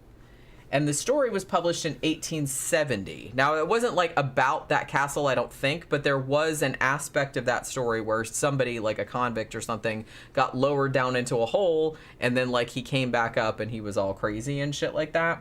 Now, it is possible that the author of this story from 1870 was using some folklore that was already around. Or it's possible that this is where the stories of that came from this particular short story. Because we've seen that happen before where a short story that people kind of like forgot about, they just like remembered the details, but they didn't remember that it was a fictional story. And then like later on, it kind of like takes on a life of its own, and then people like think that it's true. So I kind of feel like... Because didn't we do a show one time where it's like there's, legend says this and that, and then they found out they traced it back to like some short story somewhere, and like everybody just remembered that. So I think that does happen sometimes because, you know, you read a lot of shit over your life, and sometimes... Well, I mean, I've read stories before, and I was like, wasn't there a thing where blah, blah, blah? And then like I figure out, later on it was like some short story I read when I was a kid. Yeah. They got me that way when I was a kid, and I think they got most of society. When I was a kid... They told us that the first Westerner to ever reach China was Marco Polo. He explored it and everything. Turned out Marco Polo was a work of fiction. That never happened. The oldest fucking copies of anything about Marco Polo is over in Italy. I think is where the oldest copies were. It's obviously a fictional account. He's going there and talking to people that have dog heads. He's becoming a ruler over parts of China. There's all kinds of weird shit in that original story. And he does not describe China properly. It's a work of fiction. It's basically Star Wars of that era. They didn't know what China was like. They knew it existed. Somebody wrote a fictional account of it. Marco Polo went there and the Chinese have no record of anybody named Marco Polo coming to meet them, and it was during a period evidently where there was a bunch of wars going on, and that didn't happen. There was no Marco Polo. But people take that as historical. But the thing about, the problem is, and I don't think people are doing it on purpose, it's just that... It got handed down over and over again. Yeah, once it gets handed down over and over again, and enough people have repeated it, and the original source is lost... Yeah. Then it's very easy to think, obviously this happened because all these other people said that it happened. They're quoting memories and what people remembered in certain books, but I looked into it just a couple years back. Italian scholar says, no, we have the oldest copy of it. It is obviously a work of fiction. Yeah. Yeah. Well, I think we talked about that too. Like, remember that show we did on like Fortean archaeology, where you were talking about like the frogs inside of the rocks and like the bat creature, like that was the stalactite or whatever. Yeah. And at least one of those was an actual fictional story that had been published in a newspaper. Right. That over time people had forgotten that it was fiction, originally published as fiction. Yeah. Which people just remembered the details and like repeated it back. Right. And and if enough people do that, then you can go back and there's sources that say this is true, but. This shit's written down in the 1400s, man. You know what I mean? You got people in the 1700s thinking it actually happened. Sure. And like I said, it's nobody's fault. It's that's just kind of like shit happens. Right, yeah. I mean, there's a lot of information produced even before the internet, and it's like, Jesus Christ. Back then, people wrote letters, people wrote books, people wrote, like, there's just tons and tons of information out there, and it's really, really hard centuries later to determine where exactly that original... There was a time in British and even American history where King Arthur and the Knights of the Round Table was semi-historical. That's how it was taught to you, as if that actually happened. It didn't happen. Did we ever do a show about King Arthur? No. That'd be a good one. I wrote it down on my thing because I was like, I don't think we ever did a show on that. That actually might be really interesting. Yeah, pure fiction. French. It's French fiction. And the thing about it, too, is that a lot of times, fiction writers, I mean, I've done this, most fiction writers have done this, and back then they did it, too. Sometimes they base it on some shit that really happened. You know what I'm saying? Edgar Allan Poe, for example, a short story that he wrote was based on a real murder. He changed, a lot of the details, But the thing about it is that, like, if enough years go by, then the two things will become conflated. Yeah. You know what I mean? So either people will think, oh, it's completely fictional, or oh, it's completely true, even though it's muddled up by fiction. That's what happens. We have British subscribers. They can chime in the comment section. But I think the whole King Arthur thing was taught as British history up into the 60s, I think, maybe even 70s. They could answer that. But I remember as a kid, when they told us about that, I think in middle school, I think if I remember correctly, it was considered to be semi-historical. But it can't be. Well, the thing about it, like when you say semi-historical, I'm like, you know, it's entirely possible that it was based on a real person at some point, but because it's been through so many iterations at this point, it's just kind of like it might as well be completely fiction because it's not really about that person anymore. I'm not saying the original story wasn't loosely based on a real person. It might have been. It might have been. I used to kind of think that, but it's kind of like the whole Jesus. Well, that's what I'm. Yeah, well, that's what I mean. It's just kind of like, well, shit. The era that they're talking about must have been fucking towards the end of the Roman era, which is like 300 A.D. And fucking there wasn't one ruler there. It was a bunch of fucking warring tribes. You know what I mean? Fucking there couldn't have been a fucking. They definitely weren't wearing the armor they're depicted because that's French armor from fucking late Renaissance period and stuff, you know. But they were talking about the late Roman period for you know, or right after the Romans left. I think it was 300. I think.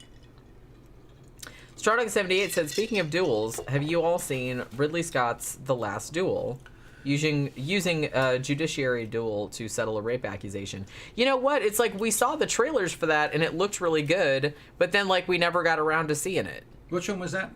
The Last Duel. Remember we saw trailers for it? It's Ridley Scott.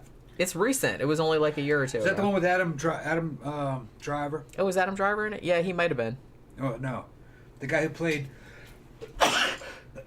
guy who was in Star Wars. He played... what's his name? Darth Sidious or whatever his name is. What? The one with the knights, right? Is that what he's talking about? Yeah. It's called The Last Duel? Yeah. I heard it was good. It tanked at the box office, but that doesn't mean that it's not any good, though. I mean, it looked good from the trailers, I thought. Yeah, what's that guy's name? He was the guy that played fucking Kylo Ren. In Adam Driver. Adam Driver, okay. You already said it. Okay, I wasn't sure if that was his name. Yeah, Adam Driver. Okay. He was the same guy that was in The Dead Don't Die. And so it's the same one. I had that recommended to me. Had that recommended to me when that came out. That was really good.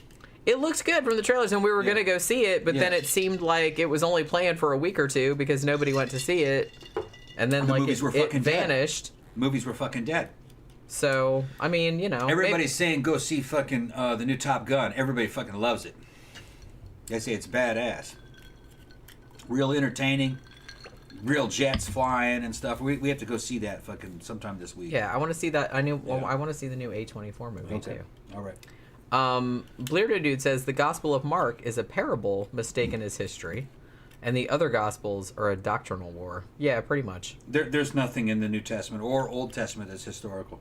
Not really. I mean, other than they use like a couple sort of like historical things in there like to color it up, but mostly it's it may as well be Greek mythology. It's fictional. That's what it is.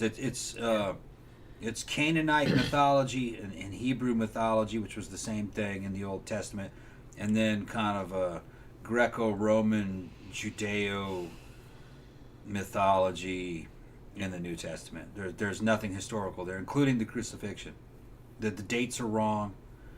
The characters are wrong. The way the crucifixion was taking place, that's not a Roman execution. It looks too much like the fucking Jewish ritual scapegoat ritual, which is where you slaughter a lamb and the tribe's sins are washed away with its blood, and then fucking the evil goat is let go, which is Barabbas. And so it's the scapegoat ritual. That's all it is. That's what the crucifixion is. That's why it's the blood of a demigod. It's so powerful it can wash away all of mankind's sins, no matter where they are, all throughout time, in the present, past, and future. It's not a normal lamb. It's a demigod. It's half human and half god, son of God, like Hercules. This is all the same European religious tropes over and over again. They're just rebooted. And the Old Testament, the New Testament actually isn't written that well. There were other ones that were written a lot better, other religions. It's kind of a hillbilly version of a fucking religion. I mean, I find all that shit fascinating. I find all that shit fascinating. Well, the same story tropes turn up over and over again, which, like I said, it's not crazy because we're all the same. We're all the same. You know what I mean? Like, our brains kind of work the same way. So it's not surprising that the same shit would, under the same circumstances, would, like, turn up in our stories. European religions were all a big business, and it was a scene, and they were competing for followers. It was big business in Rome, and you had to use tropes that people knew. There's a lot of Dionysus in there. There's a lot of fucking Greek mythology in there. You had Jews that left Judea and moving into the Roman Empire and blending in with Romans, so they're Romanizing Judaism. And it's a hybrid religion. It wasn't just Christianity. The Persians came in, they did the same thing with what was it name? Mithras. You know. There was another religion called Mithraism that was a big competitor with Christianity, and it was the same thing, but Persian and Roman. And a lot of that Mithraism and Mithraic fucking motifs got blended in with the New Testament, all that Last Supper and 12 disciples and everything before resurrection. That's Mithras. It's all the same tropes over and over again. It's a greatest hits album of the Romans. That's all it is. Hugo says, The Last Duel is a great flick. A friend of mine did the prosthetics for the movie. Okay. I mean, we'll check it out. Yeah. And it's Ridley Scott. Or somebody sent it to us. You love Ridley Scott. Yeah. It might be available to stream right now, I'm sure. It's been if it's Ridley Scott, if it's that good, I'd buy it. Yeah. For a couple dollars more, you get it on fucking disc, see? I like the hard copies. Like I said, it looked good, like from the trailers. It's just we never got around to seeing it because it didn't play for that long here. Yeah, Northman was great. We saw it. I want to get that on Blu-ray too. Danny Rowling says, the 1991 made-for-TV film The Haunted, on the infamous Smurl haunting, is a pretty underrated good made-for-TV film starring Jeffrey DeMunn, a.k.a. Dale from The Walking Dead, and Sally Kirkland, also on YouTube. I think I saw that. Yeah, I remember that being really, really good. Like, a couple other people recommended that as well. Yeah, see, Blairdo knows what he's talking about. Earlier Christians did not believe that Jesus was an actual living person, that he was a celestial being. He was one of God's sons, one of the angels in heaven.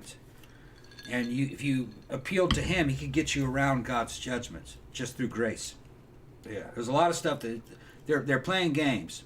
They're squirreling the text, as the tech. They're squirreling the text, as fucking Scientologists would put it. But no, it all makes sense if you lived in that world. You're talking about the MCU and DC and Star Wars.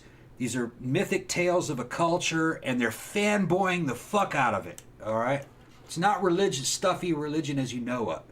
It's not that stuffy shit of the 21st and the 20th century. They were cooler back then. It was the MCU of the day.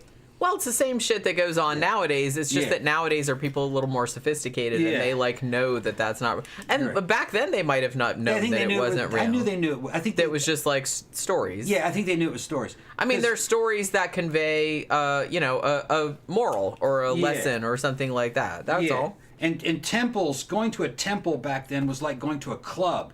They had music, they had special effects and statues that moved. They drank and they took weird drugs and they paid to go. They paid a cover charge to get in. And it was an event, So it was like going to a club. You got your money's worth in religion back in the ancient days. Fucking some of it was about drinking breast milk. Imagine that. That sounds like a damn fetish club. Well, I'm pretty sure that shit does happen. Well, there's a whole subculture of fetish.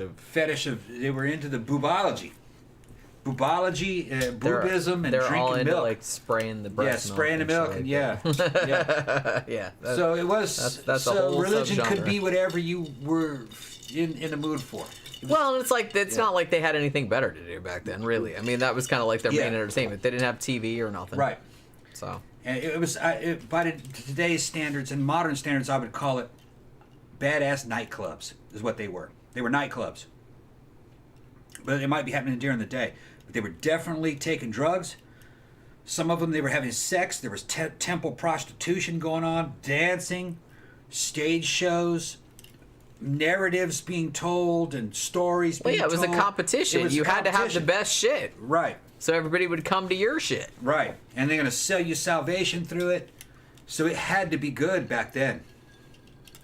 You know. And they didn't have the uptight moralities that you had today. They didn't see it the same way. By today's, we would call it a club. That's what we would call it. Just they had a religious aspect to it. But clubs have religious aspects if you're in a good club scene. They're cult-like. Yeah, yeah. We're goths, we know.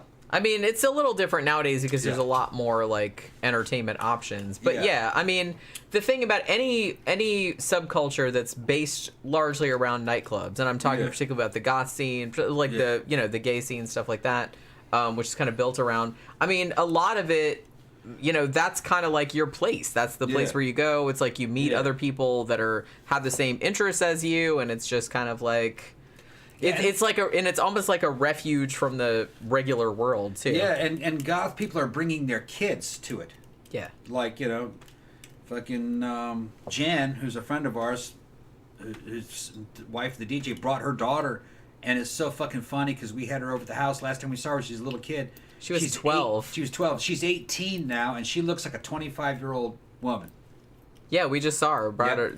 She brought her to Memento with her boyfriend. Her and Jen walked out. I was up at the front talking to the bouncer. Her and Jen walked out, and a crowd of guys looked at them both and were like, damn. Because it's a mother-daughter team, but they look like they're fucking 5 years apart. Yeah, they really don't look that different. They don't look any different. They're both, I mean, Jen is what? They're both she's really good looking. She's younger than me, but not by much. A couple years. She's only a couple years younger than me. She's only a couple years younger than maybe 4 years, maybe. Something like that. And everybody there knows that that's mother and daughter, and that there's a big age difference between the two. But you looking at them, you just wouldn't know it. No, not at all. It looks more like older sister, younger sister type thing, and they're both really good looking, like models. And dudes are like, fuck. And these are goth dudes going fuck because it's like that's not possible, But it is. It does happen. Yeah. It happens. Yeah. It does happen. Well, the thing about that is, that was funny. I was talking to Jen earlier. I think you were in the bathroom or outside talking or something. So I was talking to her for a long time at the club last Sunday, and she was saying, like I said, we had seen her daughter. She had brought her daughter to the house a long time ago. Like she was 12, right? Yeah. She was 12. And she was into goth then. Yeah. And we gave her like a bunch of boots and a bunch of clothes, like a bunch of boots that didn't really fit me or anymore. And I gave her some clothes and stuff like that. And she was like, oh my God, that's so awesome and stuff. But then like she went through an awkward teenage phase where she was like, that shit's like, I hate that shit. And she's like, she wanted to look all, but then when she got older, she got like way back into it, and now she's all into like Joy Division and shit like that too. And I told Jen, I was like, I told you she'd come around. It's like she was just like trying to rebel and get her own identity. I get that, like teenagers do that. But I said I know that she's gonna like come around at some point. That's what we're talking about. That's Jen. That's the mom. Yeah, okay, that's she's got a couple daughters that are because she has another daughter. They both look just like that. Well, she has another daughter by her first husband, who is in her early 20s. I think. Yeah. She's not into goth though. I think she's more like, well, I mean, she does come to the club sometimes, but she's more like quote unquote normal looking. But the younger daughter who's 18 has like she has like a pierced nose and shit like that. Yeah, I don't know if and she black has any hair pictures and she's of all the daughter. goth looking. Yeah, I mean that would be kind of weird to like show that, but yeah, maybe it would. Well, she's 18 though. Yeah, I know, but I'm just saying. Okay. But yeah, it is pretty funny. It is pretty funny. Not everybody brings their kids. Blue Yerda goes, damn. But a lot of people... I wasn't lying, dude. If I'm telling you something is true. Yeah. They look like models. She's a vocalist for a band called 13th Angel. 13th Angel, yeah. I've done a couple of their album covers, actually. Yeah. Thank you, Zach. Rebelling from a subculture based around rebellion. I think she broke the Matrix. Yeah. Well, the thing about it must be really weird. I mean, your parents. Yeah. Yeah, and it's like anything your parents do is just kind of like by definition dorky. Like you don't want to do the same shit your parents do. Like up to a certain age, like when I was younger, you know, I was kind of like, because my dad was like real into the Beatles and stuff like that, and I was like, woo, I'm into that too. But then like for a while in my teenage years, I'm like, I don't like want to do the same shit my parents are doing. That's weird. But you know, then you kind of like once you get a little bit older, like you appreciate it. But it must be really strange. I didn't really have the experience of like growing up with goth parents, so I can't imagine what that must be like.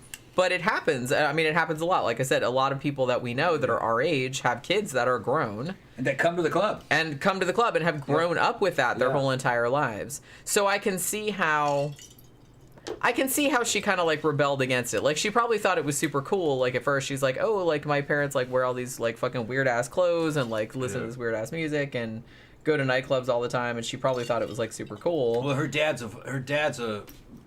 he's like one of the top DJs in Orlando. So and her mom's in this band. And they just go to events recording all the artists. time. Yeah. So that's your parents, so it can't be cool. And then she goes out there and goes, no, I guess that is cool because it is there's all this.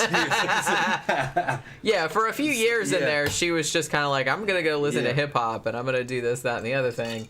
And Jen was just kind of like, whatever. And I said, you know what? She'll come back around. Just wait. She came right back around. And she did. It took a couple years, but she came back around. I said, I told you. She's like, I guess you guys are cool. I'm like, yeah, see? So now she's hanging out with the old folks. Not everybody there's old. Yeah, though. but we'll be. Yeah, there's young people in there. We'll be gone, and they'll take over. Yeah, that's the thing. A lot of people there are like younger people.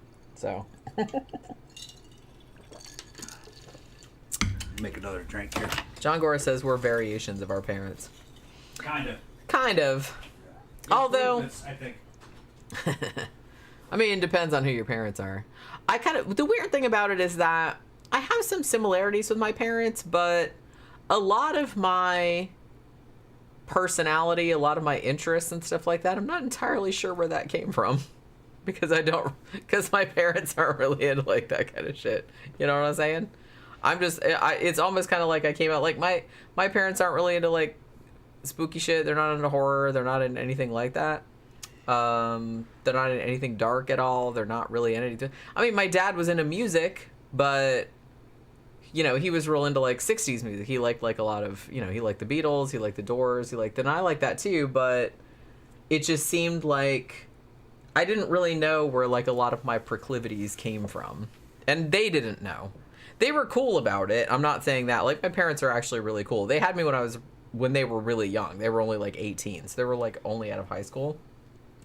And they were just kind of like, yeah, we didn't know what we were doing. But I was like, you did okay, like chill out. But you know, but there was that, but I don't really get, they didn't really understand, I think. Like, because even from a pretty young age, I'm like, I like spooky shit. Like, I like witches and ghosts, and I wanted to wear, like, weird black shit, and I liked all this music stuff. And I think I wanted to watch horror movies, and they didn't really get it. But they didn't really, like, stop me, though. They were just kind of like, well, that's just the way she is. So I guess that's just that's what she likes, so that's just what we're going to do. So they'd, you know, buy me little scary books and take me to the video store and let me, like, rent horror movies and stuff like that. They were very cool about it. But I don't think they understood it, because they were totally not into that. So I'm not really entirely sure where that came from. I'm not really sure. I can't really think of anybody else in my family. It's basically just like me and my siblings, because I have 3 siblings. I don't know if you guys know, but I have 2 brothers and a sister. They're all younger. And all of us are kind of into creepy shit, like to differing degrees. I think I'm the one that's most into horror and goth and stuff like that, but you know, my sister is she was real into like some goth and like rockabilly and punk and stuff like that. My brother was in a punk band, you know, so we were all kind of like into that darker shit. And I think like my parents were just kind of like, I don't know, whatever. We don't know how it turned out, but okay. So I don't really know where it came from. I don't know. It just kind of like came out of nowhere. Rebecca said, my mom was into horror movies big time and supernatural erotica. See, that's awesome. I think I would have, I mean, I don't really like, I don't want to say this necessarily because, you know, because my mom is awesome, but she is totally like not into the same stuff as me. She does not get the horror thing. She does not like it. So she's not one of those people who's like, oh, nobody should watch it. It's just like, nah, it's not for me. She just doesn't really like it. So I can't imagine what it would have been like to grow up with parents that are into, because sometimes I see, like, I'll watch like some horror channels on YouTube, and some of them have kids, and like their kids are like all into horror as well. And I'm like, man, that's so cool. And I was like, what would that have been like if you had like grown up in a household that was just like, hey, let's watch The Evil Dead, like, you know, with your mom and dad. It's like, how cool would that have been? But yeah, I didn't have that. I was just like watch it by myself or like with my friends, because my parents were not into that kind of shit. Okay, we probably need to get back to the subject. Okay, well, we're pretty much done with Houska Castle, so okay, we're going to talk about like the Doris Bither case. Okay, yeah. All right, I've been waiting for this one. Bundy says supernatural erotica. Oh my god, don't you even know? That's you know what? That's not even a subgenre. That's a genre. Yeah. That is massive. Supernatural erotica. I kind of feel like that's one of the biggest, like, sort of things of erotica is supernatural shit, and like people that, you know, like women having sex with like werewolves and stuff. Oh my god, it's a massive. It makes so much money. You don't even know. We're saying we should do a DNA test. We should do a video. We should do a DNA test. Do a show about our DNA test. Is this never what you think? I don't know. I did DNA through my mom's side of the family. Like, remember, like, a long time ago, like, National Geographic was doing a thing where they were trying to study, like, the migrations of, like, populations, like, since we came out of Africa or whatever. So I did that. But they could only, because I'm a woman, they could only do my maternal line. If I wanted to know my paternal line, I'd have to have one of my brothers do it, or my dad. And they haven't, as far as I know. But all I know is that my mom's side of the family, going back a really long time, was basically from around Turkey. That's where they came from. And then, like, went up into Europe, like, later on, and then came over here. So, there's that. Stardog78 says, my mom was a movie and horror nut, but her only option was whatever's on TV late at night. I remember watching stuff with her when she thought I was asleep. Oh, that's nice. Yeah, I have no idea, seriously. I have no idea where my love of creepy shit came from. Because it absolutely did not come from my parents. Even though it feels like it's genetic, but I'm pretty sure it's not, because it didn't come from them. Alright, so let's talk about the Doris Bither haunting, aka the entity haunting. Now, interestingly, every single other thing that I've seen about this case calls her Doris Bither, but Dr. Barry Taff, who was one of the investigators on her case, calls her Bither. Okay. So I'm not really sure. I mean, he knew her, so presumably that's how you pronounce her last name. Okay. It's just weird because it looks like Bither, but who am I to say? I don't know. But I thought that was really weird because I was watching an interview with him earlier and I was like, he kept saying Bither, and I thought that was like interesting. So most of these notes that I'm taking came directly from the horse's mouth. This is right from Dr. Barry Taff. He was the guy that investigated this. He was there over a period of 10 weeks. Not like 10 weeks solid, but he was there like several times over a 10-week period. And this is stuff that him and all of his guys like saw around this particular case. Now, I will say that prior to him showing up there, Doris did have a story that as soon as she moved into this house in Culver City, California, that one of the first things that happened was like this random ass woman knocked on her door and said, this house is evil and like you need to get out of here. And like she didn't really take it all that seriously at the time. She thought it was like kind of weird, but she was like, okay, whatever. Just in California? But yeah, it's in California. That's where the house was. But like I said, that can't be verified because that was just something that she said happened, so I don't really know. So, as I said, the notes that I'm taking are coming pretty much from Barry Taff. This is shit that he saw firsthand, and this is what he was writing about. Now, the account that he wrote, that I'm going from, I think he wrote this in about 1999, or somewhere around there. And he might have, updated it, like, more recently, because he's still around, I think. So, back in 1974, when this happened, Dr. Barry Taff was working in the parapsychology lab, which was then run by a woman named Thelma Moss. Now, she started out as an actress, but she became a psychologist and a parapsychologist later, and she's kind of like one of her big things is remember Kirlian photography? Yeah. And like aura type That's stuff. The auras, yeah. Yeah, she's like out. she's like real into that kind of stuff. So she was like running the parapsychology lab at I think it's at UCLA that Dr. Barry Taff was working on at the time. So as we might have mentioned before, this particular case inspired the 1978 novel The Entity, which was written by Frank DeFelitta, who was the same guy that wrote Audrey Rose, by the way. And this was made into a film in 1982, which is very good. Audrey Rose, odd Hershey.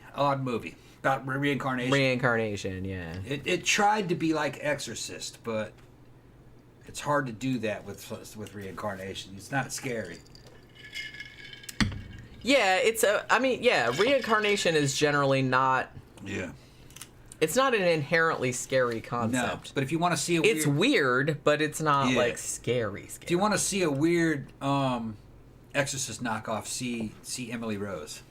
Audrey Rose. Audrey Rose, excuse me. Yeah.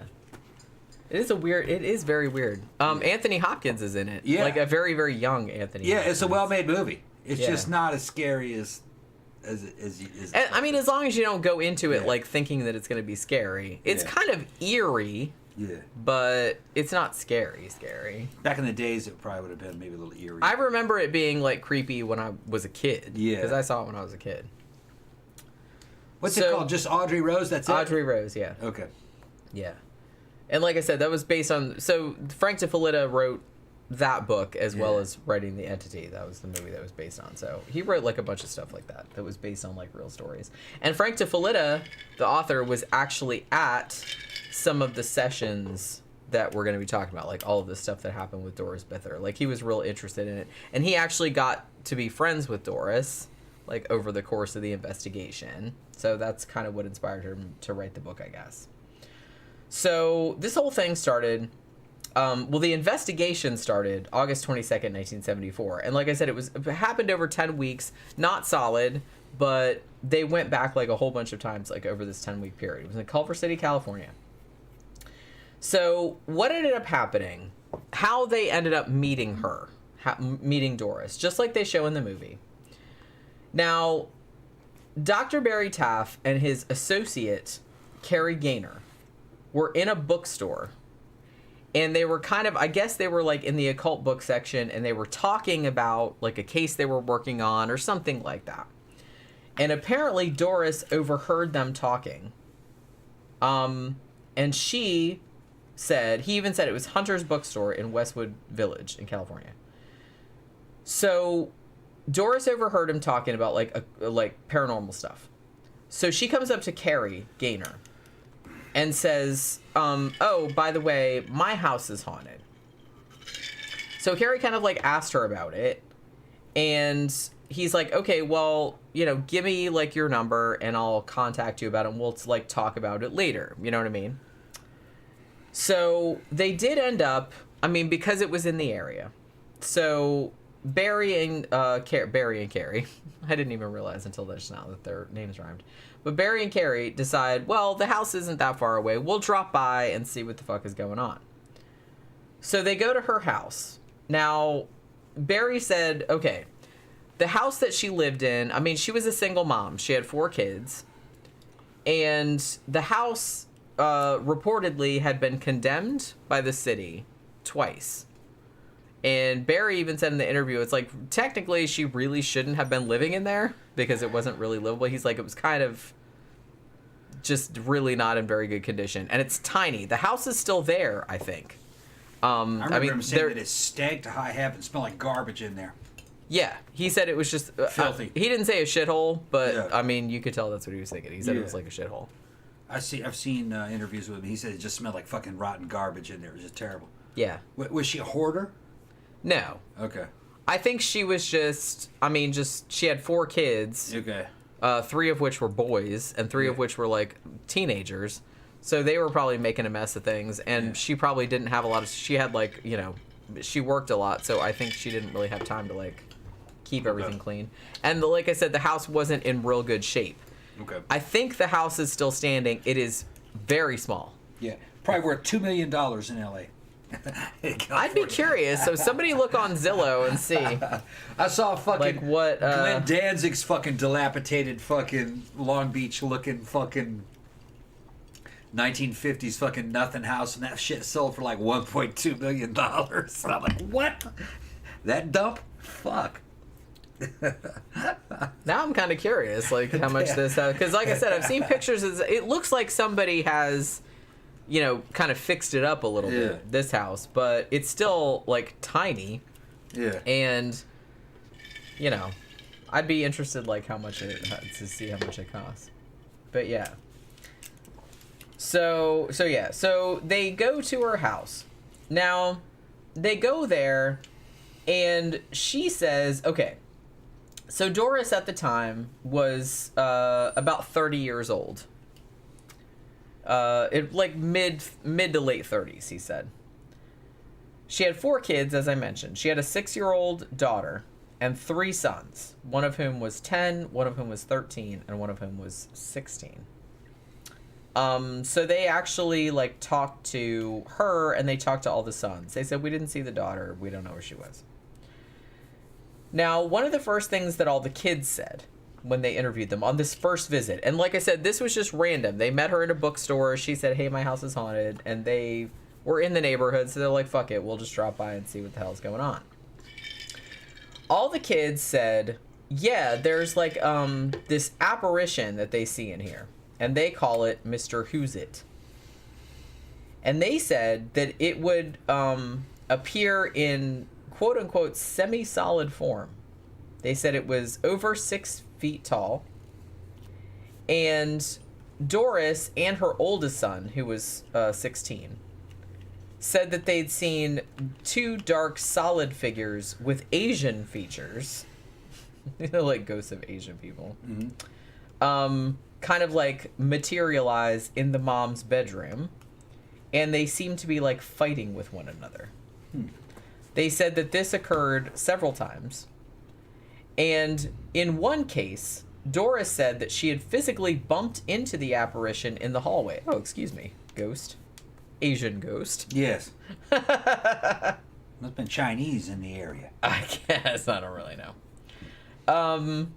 So there was that. So that was kind of the story. Now, Doris told the investigators that these, what she called Asian beings. Yes, those Asian beings. It's a little problematic. That's funny. That's what she said, though. They're apparently. just Asian beings. They're Asian beings. Yeah. Were evil. And that basically she thought that her whole entire family was in danger. So at this point, the investigators are like, okay, what else you got? Now, then, Doris drops a bombshell on him. She says, oh, by the way, 3 quasi-invisible, like as in semi-visible beings, have sexually assaulted me in this house. 2 of them are littler, and they're the ones that hold her down, and then the big ones will rape her. The big one will rape her. Now, she said that this had happened on multiple occasions. She couldn't see him?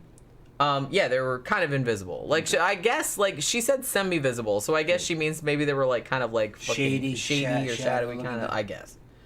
So she said that happened, and she's like, yeah, she's like, look, I have bruises all over and cuts and stuff like that. She has bruises on her ankles and wrists and her boobs and, you know, in her inner thighs and stuff like that. They're tearing it up.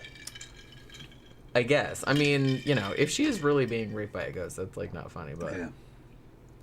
Zach says, according to Redfin, the house is 1,143 square feet, which actually isn't that small. That was bigger than a house I owned in Daytona. And worth, 1.28 million. Yeah. That's California price. Yeah. 3 beds, 1 bath. Here it would be a tenth of that. Probably 120,000, 200,000. I mean, a house that size, that would, that would be, even 3 bed. I mean, 1 bathroom. A lot of people aren't going to buy a house that only has 1 bathroom. No. This huge ass house that I bought, 2 stories, all these bedrooms, fucking 3 bathrooms. It was only $475,000. Yeah, this is a 5 bedroom, 3 baths. Yeah, it's 3 baths, right? Yeah. No, 3. No, it's 3.5. 3.5. Yeah. Because there's one down. Yeah, there's a half 3.5. bath down by the That's right. laundry. I just never And used it. So. yeah, and It's 3.5 baths. yeah, and this house is relatively new, like 12 years. And this is what, 4,500 square feet? Something like 4,500 square feet. Yeah. I think. Yeah, something like it's that. a pretty cool house. It's not very pretty on the outside, but I'm gonna fix it. Doing landscaping and stuff. Eventually. Yeah. Eventually. Kind of basic looking. It's a big yard. It's kind of basic bitch looking on the outside. It is very square. Square, like a square. Yeah. It's very square. Yeah, Adriana said, what's the standard cost of a house in Florida? Depends on what city. I mean, around here, like now, prices have gone way up in the last couple years. People are fucking flooding in here. But like we said, this house, it's just like everywhere. If you're closer to like a city, like closer to Orlando, it's going to be more. Yeah. This house, which is about 4,500 square feet, it's 5 bedroom, it's 3.5 bath. This was what, $475 to buy. Yeah. But it's a little bit rural. It's on the very edge of the city. Yeah. Which that's good. That's where you want to be right now. It's like rural right outside of like suburbia. So Yeah, it's like outside of suburbia, but then like right on There's the edge still of rural. farms here and everything. Yeah. Like if you drive out that, it's just like all farms. Actually, across from our neighborhood is a big farm. Yeah. Cattle farms, cattle ranches, and horse farms and stuff. So, you know. But, 30 miles, we're downtown. Yeah.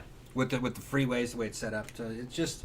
Yeah, you can get down to downtown Orlando, like, it's 35 minutes, 40 minutes. like half an hour Yeah. from here. Yeah. So it's not bad. Yeah, and there's traffic here's nothing like LA. I grew up in fucking Long Beach, left in 81. Half my family's still there. It just doesn't compare. The only thing that was ever like this and ever in California would have been kind of like Vista, around Vista maybe, or Oceanside, California, back in the 70s. Very early 80s was kind of like this. Which is a good thing. Yeah. This has to be $4 million in probably $3 million, $4 million in California. It probably would be. Yeah. I mean, because it's large. It's big. It's large. It's big, and it doesn't cost that much to cool it. That's the thing and I got two. Well, it's not that old. It's not that old. I mean, they built stuff that was more energy. I was amazed. I got 2 central systems out there, and they don't even hardly work that hard, and I can keep it at 71. I mean, our electric bill is like less than it was. Less than it was at the other place. It was half the size. And the old place was like half the size of this one. It's a lot less. And it was only 1 story. Yeah. Well, like I said, a lot more glass, though. A lot more glass. That's true. That house was made out of glass. I mean, it had like a lot of big windows, so it got a lot of sunlight. So it was harder for it to cool down. This one's kind of like, this has a lot of windows, but I don't know. For some reason, it doesn't seem that hard to keep this house cool. And plus, like you said, it has 2 air conditioning units. So, yeah. So she claims that these 3 entities are holding, like 2 of them are holding her down and 1 of them is raping her. So she has all these bruises and stuff like that. Now, she said too, and this happened before the investigators arrived, so they couldn't verify it, but they said this is what she told us. It said during one particular time that this happened, like her oldest son, I think his name was Brian, or no, maybe that was the youngest one. I can't remember what the oldest son's name was. He overheard what was going on, and he comes into the bedroom, and he says that he saw her, like, it looked like something invisible was, like, throwing her around. Like, she was just, like, a rag doll, right? So he tried to, like, help her, at which point, he says, some invisible force, like, picked him up and threw him backwards into the wall. So, yeah. So he said that he corroborated some of it. Now, as you would, like, these parapsychologists, they were kind of like, as soon as she told that story, they were kind of like, okay, this lady is nuts and probably needs like some mental help because this is crazy. Now, she hadn't reported anything to, she hadn't gone to like a hospital to have like her injuries, and, to have her injuries looked at. So this had happened like a few weeks prior to the investigators getting there. So they couldn't really substantiate it. And so they were like pretty skeptical.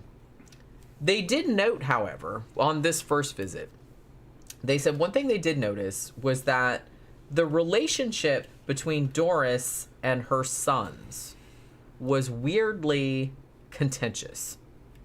She had 3 sons, and especially the ones that were teenagers, because she had one that was 13 and one that was 16, was really like, I don't know if I want to say violent, but it was like really, really contentious. Barry Taff calls it belligerent, like the relationship between them. Like they would just like very, very aggressively like yell at each other and stuff. So there was that. Now I will note that I'm not discounting her claim. Maybe it, you know, I'm not saying I don't think entities raped her or anything like that, but I'm not like trying to discount her experiences. Maybe she did experience something. I don't really know. But I will note that the rapes, the alleged rapes, seemed to stop once the investigation began. So all of the stuff about the spectral rape, that was just stuff that she reported, and this was before the parapsychologist got there. They didn't see any evidence of that. So the only corroboration of that was her, and she said she had bruises, and then her son backed her up on it and said, yeah, I saw it happening, and then I got thrown against a wall. So there was that. So that's all it was like word of mouth. So I'm not saying it didn't happen. I'm just saying that there wasn't any like proof of it. So at this point, she tells this story, and Barry and Carrie are just kind of like, okay, we have made a terrible mistake. This woman is obviously delusional. And they're like, so what they did at first was, I don't know how they did this in a tactful way, but they were like, okay, well, tell you what, we have like, you know, where we work at, there are some really good like psychiatrists, and maybe we can like refer you to some of them. Maybe you need to talk to someone because you're obviously having some problems. So they tried to like do that because they obviously did not believe her. They just thought she was trying to get attention or whatever. So there was that. Now they thought, well, should we like tell the psychiatrist at UCLA about her? And they were like, well, I don't know. Like they seemed like kind of embarrassed to like tell them about it, like that we're gonna bring in this like crazy lady that thinks been raped by ghosts. So they're like, okay, well, we'll just like wait a little bit and see like what develops, and then we'll, if anything else develops, we'll like tell them about it later on. So a few days later, Doris called them because they had given her their card. She calls up and she says, you know, there's 5 other people here who are like neighbors and friends of hers, and they said they saw the apparitions too. You know, so we have outside corroboration. Yeah. So at this point, like the parapsychologist is like, okay, maybe there's something interesting going on here. So let's go back with our equipment and we'll see what we can see. Oh, bless you, sweetie. She's over there by my exercise bike. Playing with toys and snort and sniffing. She's sneezing. Sneezing, yeah. She's over there sneezing. Well, those curtains, maybe the curtains are dusty. She's always farting around in the curtains, and then she's like, yeah, probably dust on the curtains. It was probably like dust on the curtains. But yeah, so they decided to go back with their equipment. Now, before they went, stop it, Pook. She's just like sneezing her little head off over there. So before they went, like good parapsychologists, they said, okay, we're going to look into the history of the house, you know, and the land, and see if there's anything weird going on there or whatever, just like you would do. So they look into the background of the house, and the only thing they could find, they said, yeah, 2 people had died there, 2 men, but they were natural causes. So they said that didn't really seem like conducive to any kind of like haunting or anything like that. But they just wanted to check. But that was all they found. They did their due diligence. So they go back to the house for their second visit. And, you know, at first, like I said, they did notice that this was kind of, like I said, colloquially, a shithole. But the second time they went back, I think they recognized the extent of the shitholery, like, more than they did the first time. Yeah. They're like, the house was made of wood, and as I mentioned, it had been condemned a couple of times, and they're like, it was just in appalling condition, you know, which was kind of a shame. But I mean, she was poor. What the fuck else are you gonna do? Better than sleeping in a box. Now, but the second visit, actually turned out to be like pretty productive, I guess. So the first thing they noticed, they went into Doris's bedroom, and the first thing that they kind of perceived was that the temperature in there was really cold. And they said this was August. It was really hot outside. The rest of the house was hot. But for some reason, her bedroom was like really, really cold. And all the windows were closed and everything like that. So it just seemed like anomalous, like a temperature anomaly. So it was that. So cold spots. That was the first thing that they kind of noticed. Another thing they noticed upon entering the bedroom was a very, very strong smell of decomposing flesh. They said it smelled like a morgue in there, pretty much. That must have been what I remember him talking about. Yeah. Kevin says, Jenny, your hair is always perfect for each episode. I like Tom's wigs also. You like my wig? Yeah. When are you gonna put a wig on? You haven't done that yet. It's 2 hours and 14 minutes in, and you still haven't even like. Yeah, well, it's easy to have perfect hair when you can just slap a wig on. Although I do have to brush it, and it does kind of like fly all over the place. So you know what I mean. I had my white one on earlier when I recorded a video, but I don't like it as much. I think the blue one's still my favorite, but this red one's good too. But yeah, so they smelled this horrible like decomposing flesh smell. And they said that the cold spots and the dead smell kind of like wavered in and out. Like it would go away. Oh my God, I forgot you had that one. I forgot you had the Elvis. I want to say thank you very much for allowing me to be on the show. Oh my God. This wig is ridiculous. I kind of like it though. That shit is ridiculous, Jenny. Well, I mean, you need to brush it, obviously. That's the thing about wigs. You think you just like slap it on and it's gonna look good, but you gotta brush that shit. Hold on, I got the rest too. You gotta brush that shit. Stardog78 says, there's a connection between The Shining and the entity from episode 1, and The Shining, Jack gets seduced by that ghost in the bathtub. Yeah, there you go. Danny Rolling also says, the Snedeker haunting, the Smurl haunting in this case, all to do with ghostly rape, which is fouled up. Yeah. I don't remember, did we do a show about the Snedeker haunting? Because that shit was on A Haunting and Paranormal Witness. And yeah, I think there was some ghostly rape going on in that. But the Smurl case was the one with like, that was the one with like the pig creatures raping them, right? Because I kind of feel like they were on, not Oprah, but weren't they on Donahue or Geraldo or something? They were on like some fucking talk show like back in the old days, like talking about getting butt raped by pig creatures. So, you know, and I'm not making that up. They did actually say that. So yeah, I don't know if we ever did a show about the Smurl haunting, did we? That's a pretty good story. That's a pretty good story. I should probably like write that down. I did write down like the San Pedro haunting because I want to do some shit about that, but I don't know if I could keep a straight face like through the Smurl haunting thing. Yeah.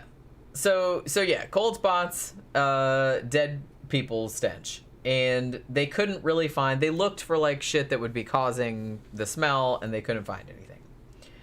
Another thing that they noticed when they came in was what Barry Taff called overpressure. He describes it as the feeling, it's like what it feels like in your inner ear, like if you're at the bottom of a deep pool, you know what I mean, like it pressing on your ear like that. He said so it felt like that, like inside the house. And then he goes on to say that this is one of the most common sensations in cases of like hauntings or poltergeist activity or something like that. That is the most commonly reported thing, is like this weird feeling of like pressure like on your inner ear. Now, this is only the second time they've been to the house, right? So the first of many weird things that happened on this particular evening. And this is when Carrie was talking to the oldest son, who was 16, in the kitchen. Now, Carrie was, he says he was standing about a foot away from the lower cabinets. And then suddenly the cabinet door like flew open and a frying pan flew out of the cabinet and did like an arc over about 2.5 feet and hit the floor, right? I missed that part. Wait, say it again. I can't take you seriously. No, I missed that part. What flew over? What was it? A pan. It was in the kitchen. Okay. The cabinet flew open, and a pan flew out. Yeah. And like landed on the floor. It flew up like in an arc about 2.5 feet. Okay. Like the shit we saw. Yeah. So that happened. So the first thing they thought was, well, maybe the pan was like leaning against the cabinet door or something like that. But, you know, they said it didn't really seem like that because it did actually like seem to project like quite a long way, like out of the cabinet, not just like it fell out. So there was that. So they did an examination of the cabinet and couldn't really find any explanation for it doing that. So then they go into Doris's bedroom. There were 4 of them in there. And Doris said that this was where most of the phenomena took place. Now, also in the house this particular evening was a friend of Doris's named Candy. Now, she said that she was psychic. I don't know if that's true or not, but she said she was, so there's that. Now, they had all these cameras with them. So they took a picture of the bedroom with the Polaroid camera. And it came out fine. It looked just like the bedroom, you know, just like it would. About 15 minutes later, they said, Candy said that there was something in the corner of the bedroom. After hearing her shout this, Dr. Barry Taff runs back into the bedroom from the kitchen, and he pointed the Polaroid where she said and took a picture. The photograph that came out was completely white, as though, he says, as though exposed to some powerfully ionizing radiation. So it was just like a completely bleached out photo. Even though, like I said, he had taken a picture before and it was completely normal. About 15 minutes after that, Candy said again, there's something in the corner. She said she couldn't see it, but she could like sense that something was there. Nobody could see anything there. And so he directed his camera again at the corner and like took a Polaroid picture. And again, the picture was all bleached out. He said it wasn't as bad as the first one, but it was like pretty much like white over most of it. So he's like, okay, well, at this point we decided yeah, it could just be something with the film, like an anomaly. I could be put my thumb in it or something like that. So he's like, I'm going to give the camera to somebody else to take the picture. They're going to trade off. So it's just, so it's not like one person doing it.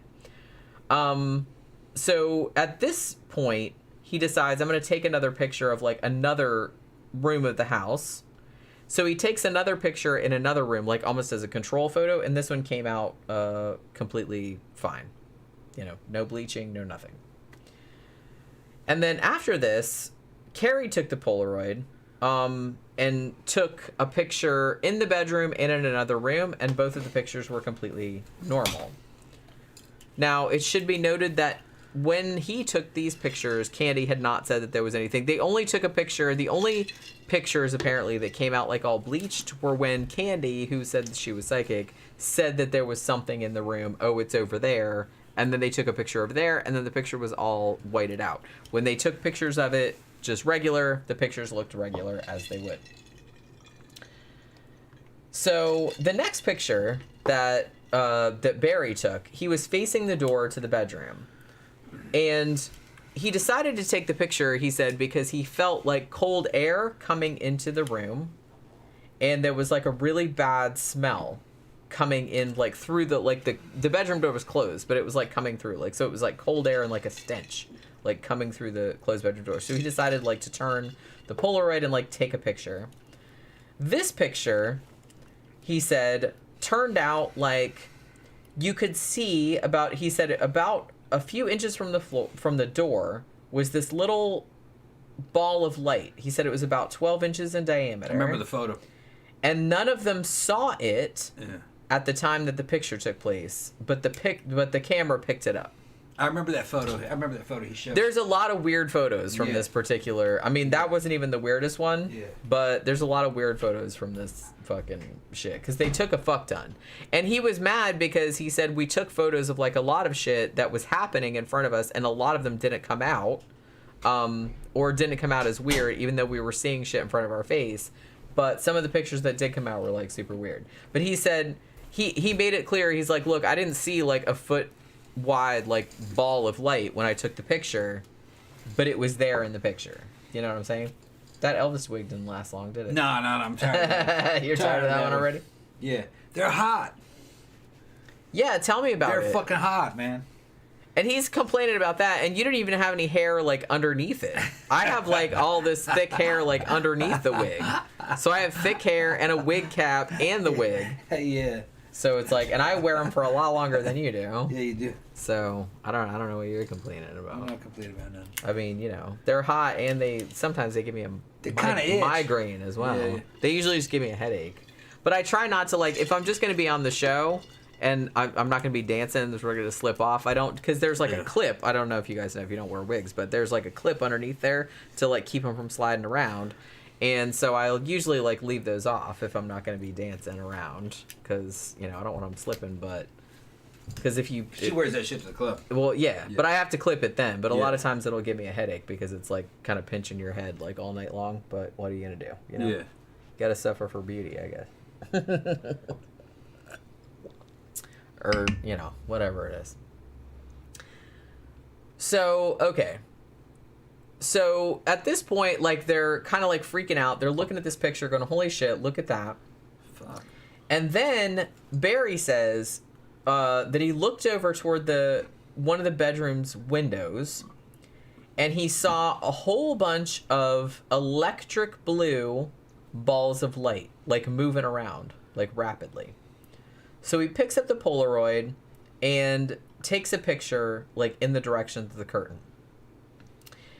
Now, this picture, he said, came out really blurry and really, really bleached, like bleached white. Now, he says that at this point, the only light that was on, the overhead light wasn't on, they didn't have any lamps on or anything. They said the only, like, illumination in the room was, like, a candle and the flash bulbs of the cameras that were going off. They didn't have any other lights on. So he says there's really no reason why this photo should have been whited out. He was trying to take a picture of these supposedly, like, moving electric blue lights, but he didn't get it. It was just, like, all bleached out. Now, a little while later, Candy, who, like, again, the claimed psychic, she says, there's something standing right in front of me. So Barry, like, aims the Polaroid, and the way the picture came out, he said this one was really weird, too. He said he took a picture of her because she said there was something right in front of her. He said her face in the picture is completely whited out, but her dress and the background, like the curtains and stuff like that, are completely fine. It was just her face that was whited out. So he thought that was kind of weird too. A little while later, Candy again says there's something right in front of me.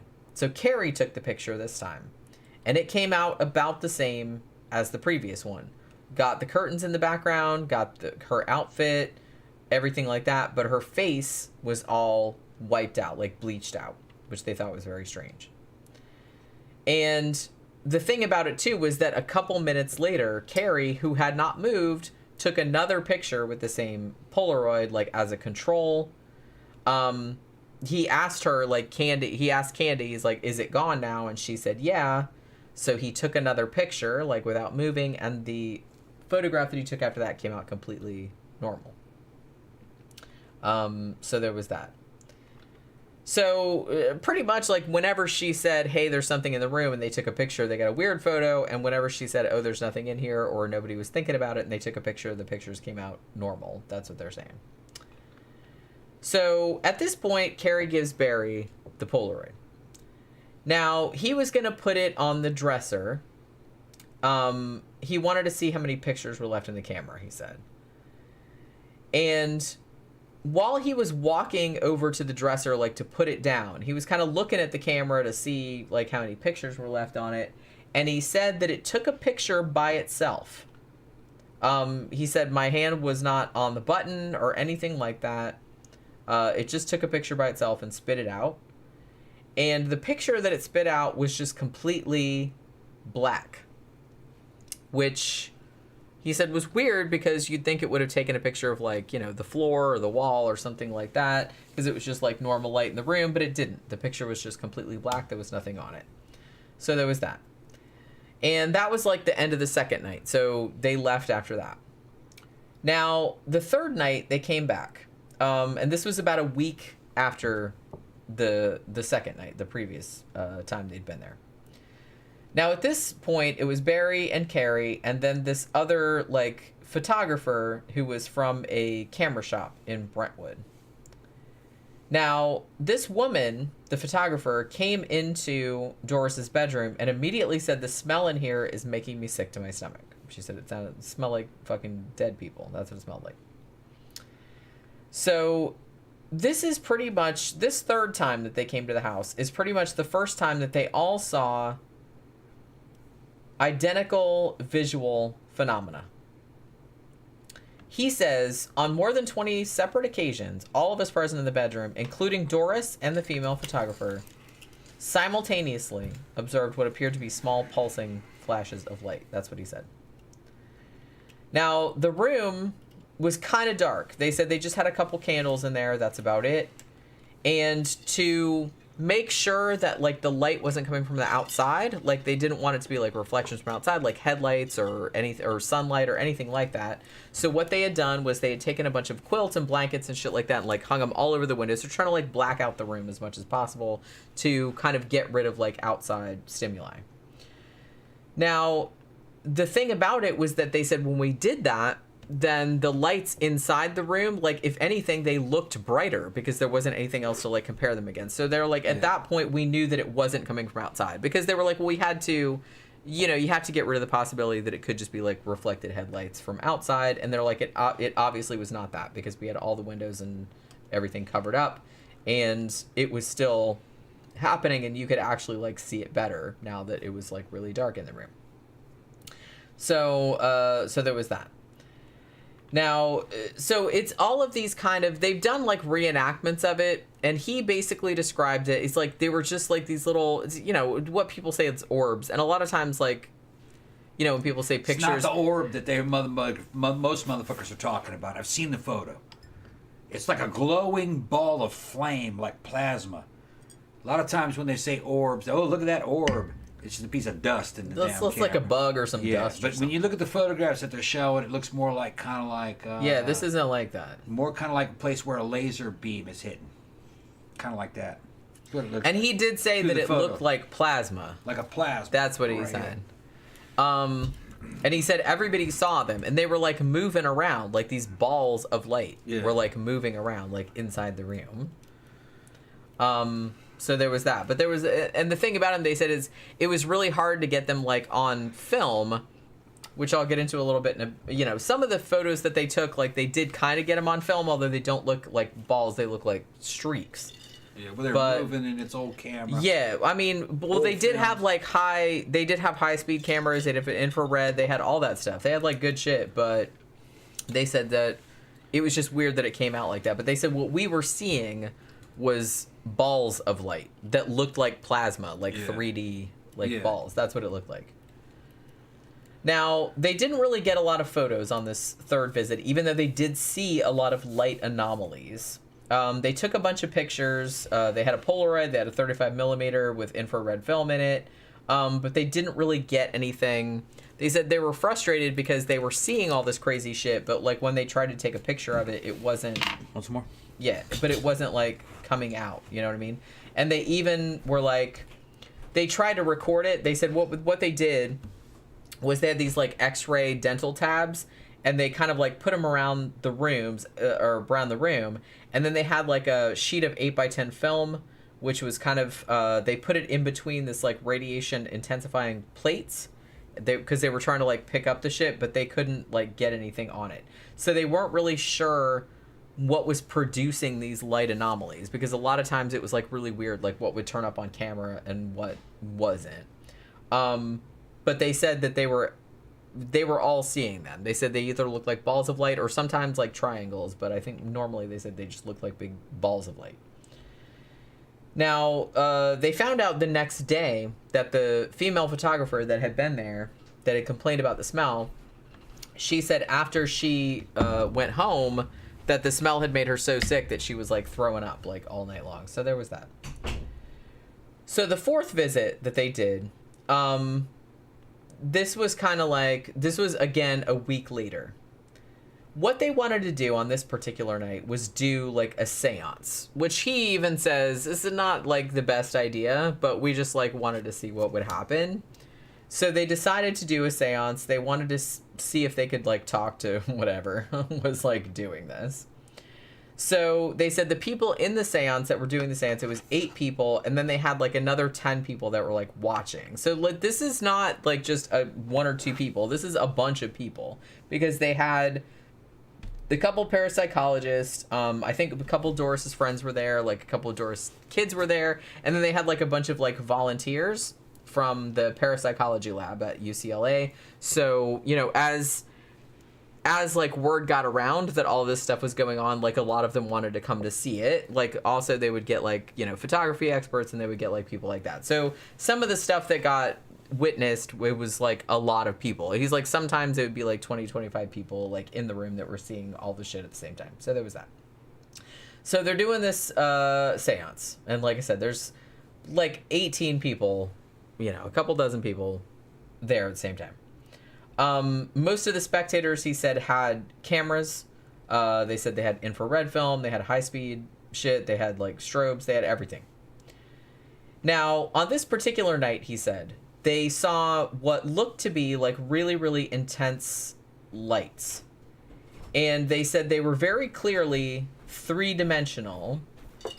And they would like change size, you know, like get bigger and smaller, get more intense and less intense, shit like that. And they couldn't really figure out if they were trying to like figure out ways that, you know, if somebody was trying to produce these like fraudulently, like how you would do that. They're like, really the only way that you'd be able to do that was like with like some sophisticated laser system. And it's like they didn't really think that anybody in the house had the technical know-how like to know how to do that, because they're like, obviously everyone was seeing them and they looked like they were 3-dimensional. So there was that. Now the thing about it, he says, they're kind of like, sometimes they'd be like really small, but he's like, sometimes they'd go really big and it would be like the whole corner of the room and shit like that. Now at this point, he says, Doris's 16-year-old son said to the investigators, you know, before you guys were here, he's like, we used to think it was, well, I don't know if they thought it was funny, but there's certain albums that we used to play that used to, in his words, infuriate the entities or whatever they were. These albums were Black Sabbath album and Uriah Heep. Whenever you played those in the house, like the phenomena would like ramp way the fuck up, because apparently either the ghost like really dug it or really did not dig it. Because he's like, yeah, we would used to like play them, and like the, you know, it would get like really crazy in here. Now, both of the songs that were mentioned by the oldest son, like, were kind of like songs that kind of specifically like mentioned the devil or had like words about the devil. So they kind of like made a lot of that, but I don't know how much that has to do with anything. But they just noticed that when they played these particular songs off these particular albums, that like the ghosts would kind of like flip out and like do crazy shit. So there's that. So they were like, okay, well, we're going to do that. So they decided they were going to play these particular songs. And indeed, when they played those particular songs off those particular albums, the weird lights like increased dramatically, and seemed to almost kind of like go along with the music, like it was responding to it, which they thought was like really interesting. So Tom missed that whole thing. Yeah, you keep like wandering off and like missing stuff. The ghosts were like, play some Blue Oyster Cult, Skinner. Well, I remember this case before. What part were you talking about? I was talking about how the ghosts would react more to like particular songs by Black Sabbath and Uriah Heep. Oh, I don't remember that part. I don't remember that part. Uriah Heep. Boy, well, the son said that. The son said that. Okay. That it's like when we played particular songs off those albums, like the light activity would like ramp way up. And so they said, okay, well, let's do that. And they did that. And they said, yeah, that's indeed what happened. Like the lights started like flashing. Why all crazy. Uriah Heep? That was a damn, I don't know, mediocre band at best. Okay. I don't know. Maybe the ghosts like really liked him. I don't know. Ghosts like Uriah Heep. Or they don't, or they didn't really like him. I'm not entirely sure. Okay. So while all this light activity like ramped up, they had, everybody there, pretty much everybody there had cameras, and they were all trying to like catch something. So they're all like taking pictures like the whole time. They had a whole bunch of Polaroids. They had 3 35mm cameras, and they were just like kept taking pictures like towards the lights that they saw. But most of the photos didn't come out, like didn't show anything like significant. One picture though came out interesting, they said. They got one picture, and this, he says specifically, this was taken with the film was Kodak Tri-X black and white film with a deep red filtered strobe. He's like, that was the only one that captured anything, even though everybody was taking pictures and they all saw it, apparently. This picture shows what looks to be like a little ball of light, like flying across the corner of the room. And he said it looked kind of like a comet with a tail behind it. Yeah. I've seen the photo. Yeah. He said the problem with it, though, is that there's nothing in the background. Like, the background is just black, so you can't really tell. Like, there's no, like, context. No context for what size it is or what size. And he was like, well, that was a problem. So later they tried to, like, rectify that, like, with some other stuff that they did in the room. Let me just say in general, I remember these photos since I was a kid. And Let me run to the bathroom. Yeah, pretty much I've only seen them in black and white from inside of books, paranormal books. Not cool. I'm just going to the bathroom. They're not obviously fakes, okay? They could be real, but they're hard to tell. Everything's kind of ambiguous. One of the ones that I really remembered was some of that light phenomena like plasma up on the wall, up near the floor, right above the carpet. It looks like little balls of light. Today, it would look like places where a fucking regular visible laser would be hitting. There might be like 1 or 2 and 3. They're different sizes, one next to the other, just like hitting near where the floorboards are up, where it meets the carpet. It's hitting right about there. You can see some reflected light around it. But that was in an era where lasers were real expensive. They were about that big and about that tall, and they cost thousands of dollars. It wasn't like you could just go down to Walmart and get a 99-cent laser emitter on the end of a keychain. It was that era was not around yet. So I don't think they had a laser to fake that. Was it faked by something on negatives? I don't know. It looked like it was a real phenomena of some sort. And you're not talking about digital photography. It was analog, using film, which kind of had a little bit of different effects because you could fuck around with exposure times and stuff. To me, the photos were inconclusive. They looked weird. They did. They are weird looking. But it's hard to tell what it is. Yeah. It's hard to tell what it is. Now, having seen poltergeist phenomena myself and, been kind of like the focus of it over, I guess, it was mostly just a couple months. But that's where the most intense activity. But really it's been my whole lifetime off and on now. This does sound like a poltergeist event. Well, that's what Barry Taff thought, too. Yeah, that's what it sounds like. He said that 99% of the stuff he investigated, even though people thought it was haunting, was poltergeist. Poltergeist, yeah. Which is RSPK, recurrent spontaneous psychokinesis. And this woman is the focus, which that's kind of unusual because usually it would be a person like me, somebody going through puberty at the time. I mean, you're not going through puberty right now. No, but back when then, it happened, when it was strong, when it was understand. really good. I mean, we've had stuff happen recently, but it's little shit, And it doesn't scare me like it used to, But it's RSPK. Now, all this stuff about seeing figures and the rapes and shit, yeah, plausible. But that's not what it is. That's not ghosts. It's from her subconscious or unconscious. These are characters that she's brought to life using psychokinesis. Kind of like in the same way when you're in a dream, you can get attacked by characters in your dream as if they're an outside force, but they're not. They're you. They're you attacking you. That's just your brain. Yeah. Fucking with you. Yeah. Your conscious mind is not the only mind that's in there. Just ask Jenny. She sees me all the time. There's 3 or 4 of them in there fighting constantly when it comes More to me. than that, I would think. Yeah, there's a bunch of them in there fighting. But the mind is just like what Skinny Puppy said in that album fucking called Mind, the perpetual intercourse. Your mind is nothing but just a conversation of a bunch of different facets trying to figure out what to do. The decisions were made long before your conscious mind ever even fucking knows about it. All proven by brain science. They've gone in there and scanned it, and they go, you know what? He had already decided to do that, and his conscious mind rationalized it as if it was its idea. But they could look inside the MRIs that you'd already reached that conclusion long before you even knew about it. It's wild. But let me ask you this. Let me give you an example. Sometimes something will fall off a table and you'll catch it before you even realized that it fell. Or I was on my bike fucking down at an angle applying a bunch of throttle and lost my front end, and it started to go into fucking losing the front end, and I don't even know how I got out of it. But other aspects of your mind fucking did what they had to do to keep the bike running before you even aware of it, really.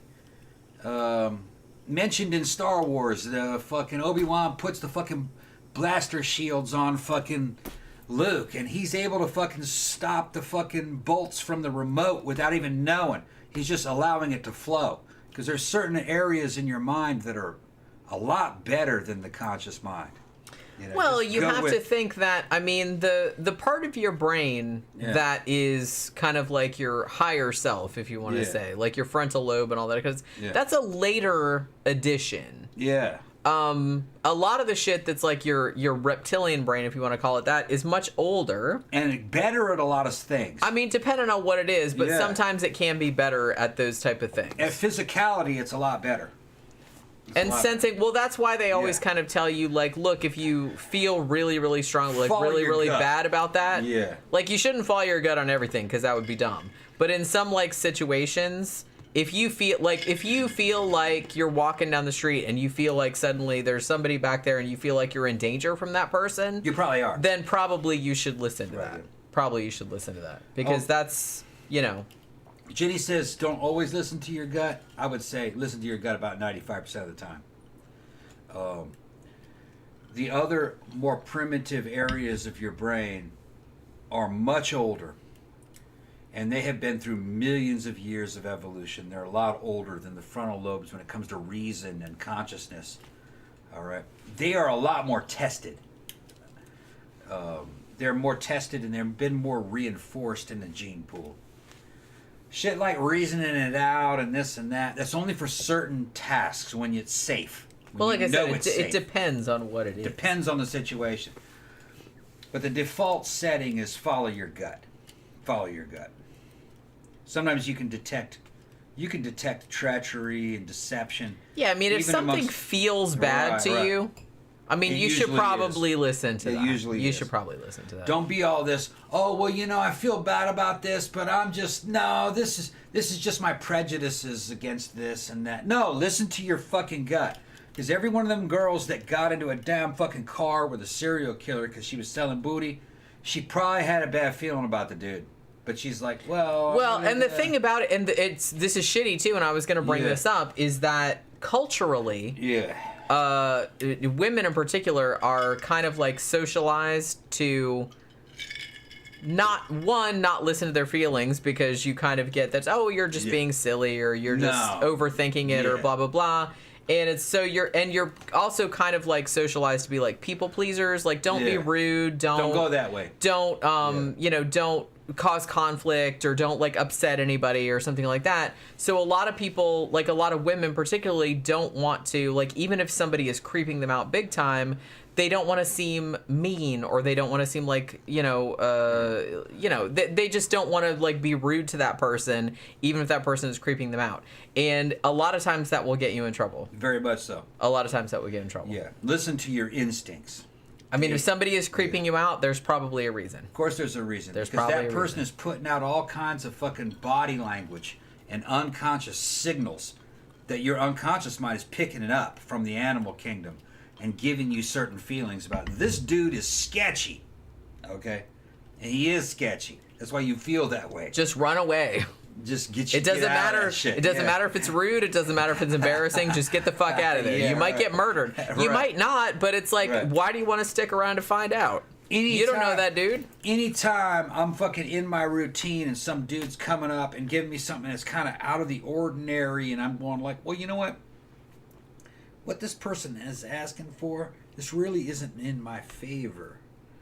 It's not in my favor to do what this guy says. It's more in this guy's favor. Nah, get the fuck out of here. And then it turns out later, yeah, the motherfucker's conning you. Okay? That's just the way it is. Be street smart. It's the animal kingdom. Okay? Go with your feelings. All right. Some people don't have those feelings. They're just too damn domesticated, but they've been... I think most people have those feelings. They have them, but... It's just that a lot of times... taught not to listen to them. Well, a lot of times, you've been taught not to listen to it. Well, like I said... you must unlearn what you have learned. That's what Yoda says. Like I said, this happens a lot, particularly, like I said, to a lot of girls, because it's like, there's like, oh, you have to be, why don't you be nice, and why don't you be, because girls don't want to be bitches, and they don't want to be rude, and all this other kind of stuff. Like, now that I'm old, I don't give a shit about being rude anymore. Put your foot down on it. But it's just kind of like, but when I was younger, I absolutely probably would have, I don't think I would have gotten a car with a serial killer, but... Yeah. You know, you kind of like talk yourself out of it. Oh, it can't be. Yeah, I'm just being silly. I'm just being silly. Yeah, I'm just no, being... you're not. And well, and it's not just you. It's like other people tell you that too. Like you tell people like, I felt this, that, and they're like, oh, you're overreacting. You're doing this and that. So there's a lot of like gaslighting going on too that kind of like reinforces, oh, I'm just imagining things. Yeah, but so there's that too. It's other dopes that are telling you that you're overreacting though, in my opinion. Usually in my experience. It's just other dopes saying that. Well, and it's really easy for people to tell you that you're overreacting when they weren't there. They weren't there and they weren't in your shoes. When they weren't there. Right. I mean, I remember very particularly one time, like before I had a car, and I used to have to walk everywhere. Yeah. And I was walking to a client that I was freelancing for, and it was daylight. I didn't walk around like at night by myself or anything like that. I'm not that crazy, but you know, so I was just walking in the day, and some dude like pulls over and is like trying to, hey, you want to ride somewhere, something like that, and I was just kind of like, nope. I was just like running the fuck away from that dude, and you know what? And I was like pretty young. I didn't want to be rude, but then I was like, why am I worried about being rude? I don't know this fucking dude. Yeah, he's trying to get you in the car with him. I was just like, to quit. Don't worry about being rude. Yeah, no, fuck off. You don't know that. I don't know. Like, I'm not gonna lose anything by being like rude to you. I mean, they might like shoot you in the face, maybe, but probably not. Not in broad daylight. Yeah. So I did. Where was it? Somebody just asked me. Was it you, Danny? Why are you retracting all your messages? Did you just ask? Did they really freeze the ghost, like in the movie? No. That was and that was like the issue that I had with the movie. And honestly, I love The Entity. It's a really good movie if you haven't seen it, from 1982, in case you don't know. But yeah, the shit about like freezing the ghost and shit, yeah, that didn't happen. And that was my biggest issue with the movie. I was like, why the fuck did he do that? It just seemed like the story was good enough on its own. You could have just made a movie with that. I mean, the freezing a ghost just seems like really, really silly. It seems very silly. So, no, that did not happen. So, yeah, so where was I? Okay, so they were taking pictures, and none of them really came out, or they were frustrated because they're like, look, we're seeing all this crazy shit, but the photos don't seem to be coming out, or don't seem to be, like, capturing it, and they were getting frustrated. Now, they did have some photos, though, that seemed to look like they were kind of like, maybe, like, figures or faces or something like that were kind of, like, outlined in light, sort of, like, against this particular closet door. But Barry admits, like, in his own account, he's like, look, these pictures they're not super clear. It's like, yeah, if you're looking at them, looking for a face or a figure, then yeah, that's what it looks like, but it could also be a Rorschach test kind of situation. So I don't really like to, like, show these to people as, like, oh, here's proof or anything, because they could be other things. But he's like, we did see all this crazy shit, but the cameras weren't capturing them. But he's like, so there's that. But I don't know if those were, like, true or not, even though that's kind of what it looked like. So there was that. Now, so the fifth time, they went back to Doris's house. And they said this time, this was, like, a big time kind of escalation, like, in what was going on. So because they were mad, because the photo that they got before with like the weird comet-like thing that they thought was cool, but it's like, well, there's no context. So they said, okay, well, we need to like sort that out. So what they did was they went around Doris's room and they said they taped like black poster board like all over all of her windows and walls and everything. And they said we use this like industrial like aircraft tape. And they did it like, they measured it all out so it was like a grid. So it's like, so we could see like what size everything, like all around the walls and everything. So they did that, so they could like number everything and like say what quadrant this happened in and what size it was and everything like that. So because the boards were black, but the tape was white. So they used that like as a reference. So they sealed off all the light sources and everything like that.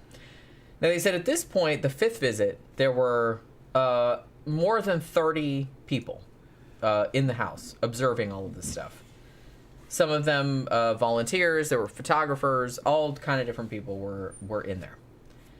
Now, they said on this particular occasion, they saw all the same lights again, and they were brighter than they were before. And at this point, the lights began to respond to their verbal suggestions. Yeah, I remember this part of the story, yeah. They said they reacted and responded to our jokes and various provoking remarks, especially those made by Doris. They said she would like make some kind of like, she would swear at them or like say, yeah, well, man, motherfucker, whatever. Because one of the things, I don't know if you guys remember, but one of the things that they thought was interesting was that Doris, I don't think she was an alcoholic, but sometimes if she drank a lot, like the phenomena would like ramp up. So they wondered if there was some kind of like correlation between her being drunk and with the phenomena. Reducing her conscious inhibitions. That's what I was thinking. Yeah. That's what I was thinking. Yeah, I'm interested to find out when I was back then, when my poltergeist was fucking doing his thing, what would have happened if I had gotten drunk? That'd be some weird shit. It might have just went dormant, but in her case, it probably, it acted up. Yeah. Okay, weird.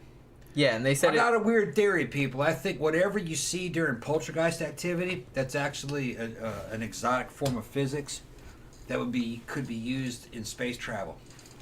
A lot of things you hear about in UFO cases kind of sound like something out of poltergeist. Weird movement. Teleportation type stuff. Probably what it is. You may be able to make a machine that does this. I mean, it sounds crazy, but electricity was at one time considered to be paranormal. True. Back in the fucking 1400s. It is weird when you think about it. Back in the 14 or 1500s, this person would see a spark and they would think that they got witnessed by an angel because they saw a fucking spark. Because a spark would be like a fucking. Which is funny nowadays, but if you cast yourself back to that mindset, yeah, it's easy to think. Yeah. It's easy to see how they would think that. Right? They're like, "Did you see that? That was an angel. It saw us. It was looking at us." Yeah. So because they didn't know what it was. They didn't know what it was. They didn't know what it was. Yeah. So I think poltergeist activity is something like that, like electricity. But a new form of it. It's something natural, we just don't know what it is. Don't understand what it is yet. That's kind of where I'm at with it as well. Yeah, there's like much weirder shit that still has to be discovered. Mm-hmm. And when you figure out what it is, everybody be like, oh, that's all. And maybe like 100 years from now, it won't even be exotic. Yeah, it's going to be something like boring. It's going to end up falling into like the category of like 0 point energy. Or something having to do with that mind can control matter because mind and matter and perception are all kind of part of a certain singularity that's in another dimension. It's going to be something that some egghead will figure out.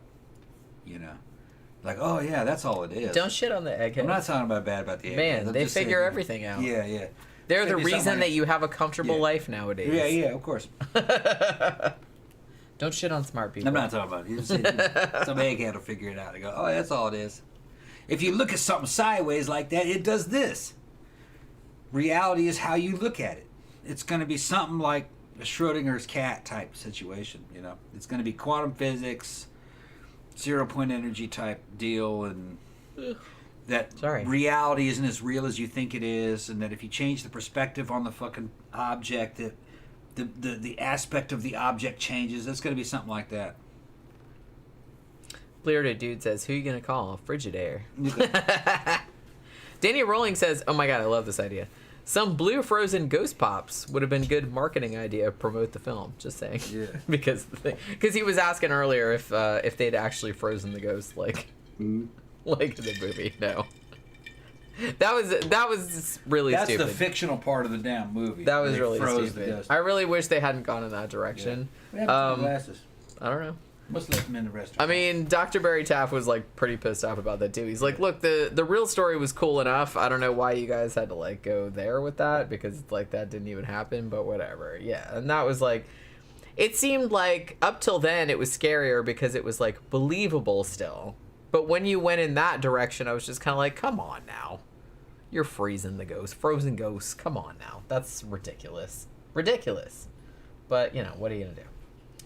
So yeah. So as I said, they actually said, okay, so the lights apparently were responding to shit that they said and like questions that they asked. So they said like Doris would be like swearing and shit at them and it would like blink or whatever. And they actually said out loud, hey, let's, you know, we're going to ask you questions and you know, you have to blink this many times for yes and this many times for no, you know what I mean? And they said the lights actually did respond to their questions, you know? So at that point, they were just kind of like, because, I mean, Dr. Taff seems to think still that he's pretty sure that this was like, you know, RSPK, that this is, he's like 95% of the time, that's what it is. But he's like, at this point, I was kind of like questioning myself because I wasn't sure, because it was responding to our questions in this way, we weren't sure if it was some kind of what he called a discarnate intelligence, meaning like a ghost essentially. Yeah. I don't think he believes that. He pretty much said later, I'm pretty sure it's not that, but he just thought this was really interesting that it responded to their questions like in real time, like by flashing like answers at them. Hugo asked me a question. What's that? Asking if I think that a poltergeist is nothing but a manifestation of a person's energy. I would say yes. I certainly believe that because I lived through it. And you got to look at it this way. Jenny wrote a book called Unseen Hand. She dug up a lot of cases from the past that all support this. All right. One of the ones that I remember reading about a long time ago when I was about 16 or 17, when I was researching it after my shit happened. I don't know if it's in the book, but it took place in Japan in like 1700s. There's the Tokugawa period. A young Japanese girl who was a servant in somebody's house. Wherever she was, things like little pots and pans and dishes would fly up and jump around and sometimes dance. Expensive pieces of silk would get ripped down the middle by an unseen force in front of a bunch of other people. Wherever she went, there was kind of like this weird presence around her, as if there was a presence that had extended outside of her body. The guy that owned the house, who was a kind of a high-level fucking Japanese guy, brought in an investigator who was of the samurai class, and he investigated it for about a week or so. And he came to the conclusion that the girl, because of frustrations, had an imbalance in her chi force. All right. And the imbalance in the chi force, he was using Taoism and Taoism and Eastern philosophy, and her frustrations had caused an imbalance in her chi force, and this is nothing but her energy doing this without her even knowing about it. He's talking about the force. That's exactly what George Lucas was talking about with the light side, the dark side of the force, and yin and yang force. That's where Star Wars came from, and Lucas got all that shit from what's his name, Campbell, Joseph Campbell, his teacher at the university there, who wrote a bunch of books himself. And these stories go way back. Is there chi? I don't know. There's something like that. There's something like chi, or there's something like the force, or psychic energy, or life energy, or soul energy, or 0 point energies. Humans are going to come up with all these kind of weird names for it. And for some reason, people that have consciousness can alter things in the environment. There's evidence, but under rare circumstances. They can do it without touching it. It's just RSPK. That's what the parapsychologist came out. Recurrent spontaneous psychokinesis. So even back in the 1700s, a Japanese dude who was educated, he came up with a good hypothesis that I think still stands. Because she was frustrated, her life force was doing this without her knowing about it. That's RSPK. Yeah, Danny Rowling said, wasn't she sexually abused by her father and family, which totally could have triggered a poltergeist. Yeah, story was that Doris Bither, or Bither if you prefer, had been the victim of a lot of abuse. Maybe not from her family, but maybe. But she'd also had several boyfriends apparently that had abused her. So she had a lot of problems and she had a lot of trauma, and that was something that Dr. Barry Taff was looking into, because he's well, this is kind of even though she's older than your classic poltergeist focus, but because she'd had such trauma in her life, and because he noted specifically that she had such a contentious relationship with her 3 sons, and he thought it was interesting that her alleged sexual abuse by the spirits was 3 spirits, and she's and she had 3 sons that she had a really contentious relationship with. So he was thinking that maybe she was projecting that, or making that happen because of her weird relationship with them. Yeah, I agree with the old samurai dude from the 1700s. It's frustration, but it's not real common, because it has to be from a person that has a lot of internal discipline, who doesn't show the frustration, so they keep it bottled up. It has to escape somewhere. And sometimes it escapes as this poltergeist activity. And there were a lot of parapsychologists even back in the 70s and the 60s in California, where I grew up, who would have agreed with this. Taft is probably one of them, because he's from It's Taft with 2 F's, not Taft like the fat Okay, president. Taft, yeah. Taft would probably agree with me. He's from that same place and time. And there were a lot of guys that were into this. Fucking Dr. Penner and fucking everything, from Lois, who was my aunt. The guys that she worked for, she knew about this. She was with Palomar Observatory. She worked with those guys. And when she told them the story, they were at first they didn't believe her boss, Dr. Penner. And then he came back a couple days later. He says, he's like, Lois, I want to apologize. What you're talking about? Yeah, we do know about that. That's called poltergeist. And that's the first time I ever heard that word, when Lois came back and told us, yeah, it was called poltergeist activity. And that they knew about it, but they didn't know what it was or why. Well, they still don't. They still don't know. John Gora says eggheads can be sociopaths too. Yeah, but so can dumbasses. Yeah, more likely a dumbass. I think it's more likely a dumbass is going to be a sociopath. So I don't know. Like I said, correlation. When you got a smart sociopath, then you have something like a world leader. Yeah, they rise to then you got to look out. Luckily for us, most sociopaths are dumbasses. Yeah, right. Yeah. So they get caught eventually. Well, I kind of feel like most people in general are dumbasses. So, you know what I mean? Let's see. Oh, Bleardo Dude says, if this is true, how come this stuff does not happen more often? I kind of feel like maybe, if it's true, and I don't know if it is, but it just seems like if it is true, it just has to be a particular, like serial killers, for example. It has to be a perfect storm. It's a perfect storm of stuff. Everything having to come together just right. I talked about it before in other shows. You can't be so smart that you rationalize yourself out of it, but you can't be so dumb that you can't imagine it. You have to come from a background that has faith, the idea and the belief in the unseen. Lets me out. So it has to be kind of a religious background. You have to be fucking in a family where there's a lot of turmoil. In my case, it was divorce and conflict. All right. You have to have a lot of inner discipline, so you can't act out on it. Then you have to have extended family involved that can allow for an outlet. There can't be social media So that way because the person has to be socially isolated with no outlets. Like nobody to talk to. Nobody to talk to, right. Yeah. So there's a lot of factors.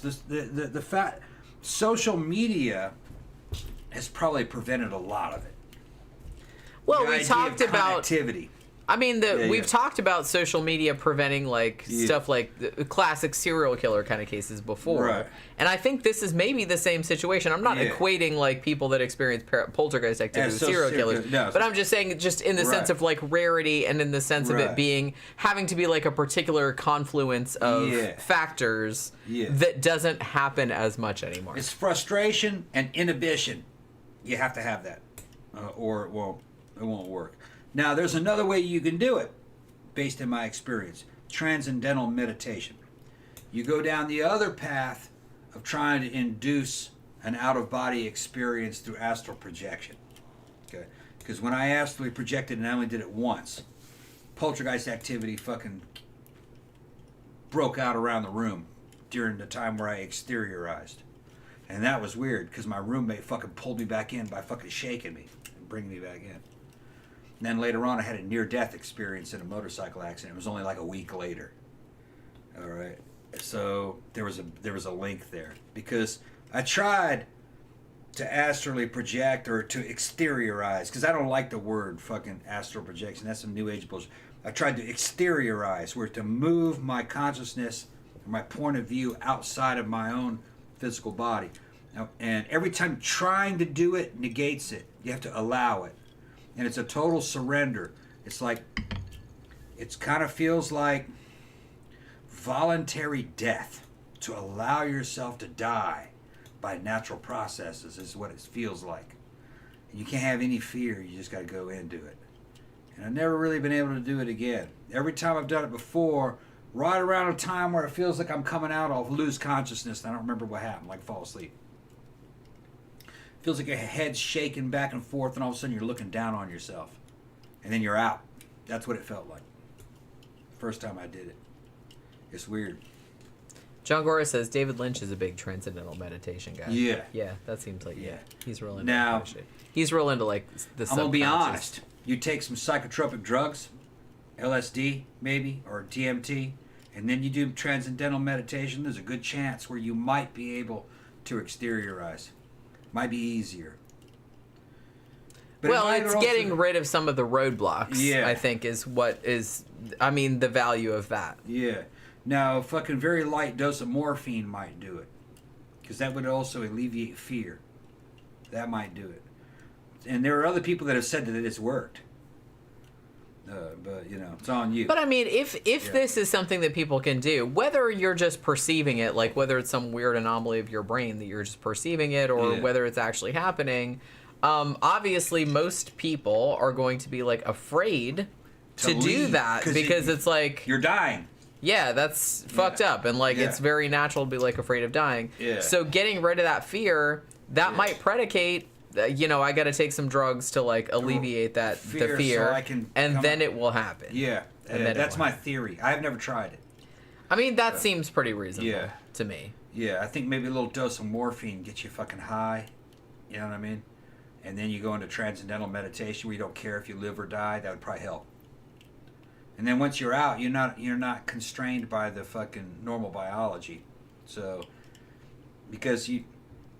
And the drugs don't matter. You're just trying to release yourself from the body. I know it can happen. I've done it.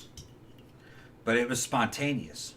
I didn't really try to do it. Right. It happened on its own. But that's kind of like your whole thing is that you can't really... You can't try. Like, if you try to do it, then you're going to fuck it up. Because trying, when you try to do something... That's conscious. Right. You're now applying will. And to apply will, it fucking reinforces consciousness. And you're trying to lose it.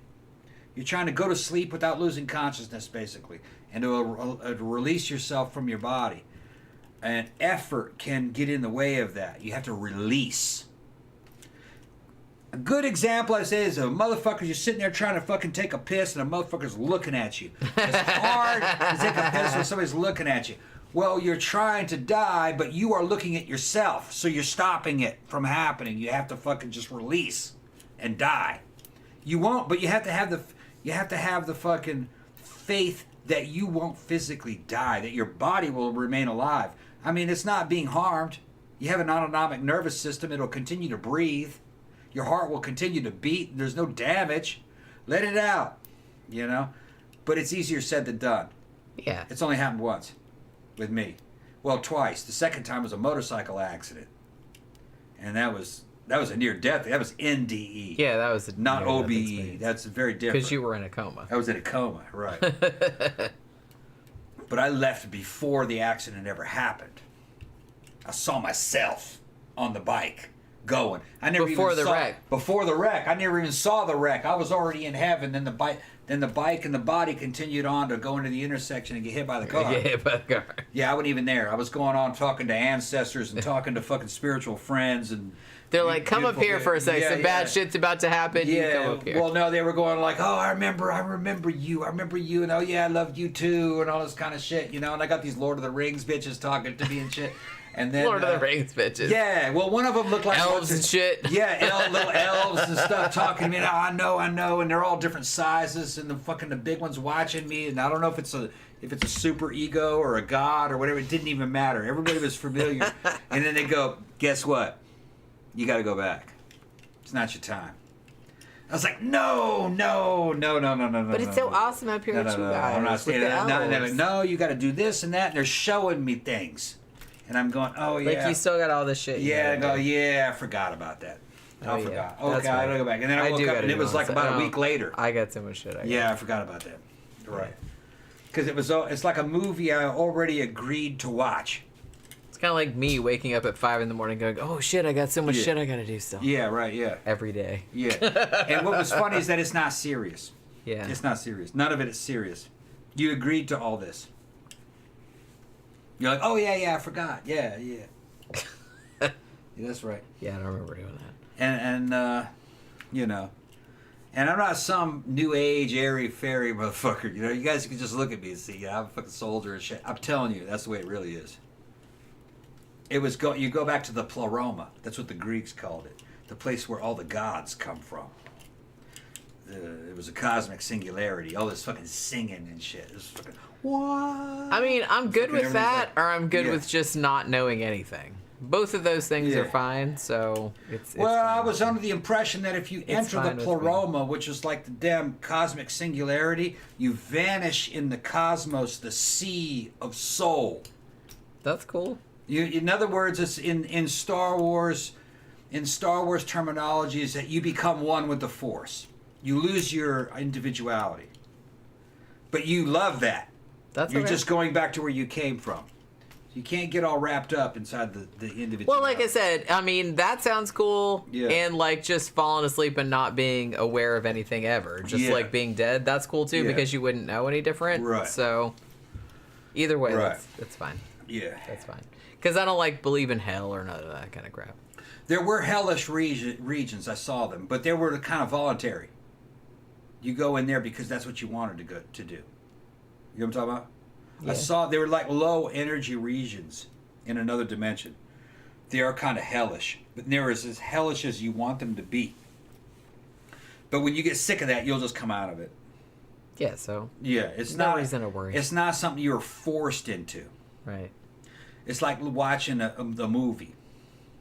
It's like, let's go hang out in the horror movie for a while. I think part of what it was is that if you have a lot of guilt over something about you, you go there to kind of experience what you've done to others, so you can burn off those impurities to kind of like atone for it in a way. And then when you're done, you come out of there and you go, okay, now I understand. You know, it's a situation like that. You know what I mean? I understand what I did. But it's not a punishment. It's more like it's it's like an intervention. Trying to get you to realize, or trying to get to come to terms. Balance. To come to terms. To come to terms with what you did. Sure. That's and for you to be okay with it. Yeah, exactly. That's fine. To internalize the things that you did, of what it cost other people, and what it's like. Yes, you learned from it. You're right, exactly. And this is something I saw from a distance in another dimension. Okay, I didn't go there. I just saw him and went, "Oh, okay, yeah, I know what that is." You know.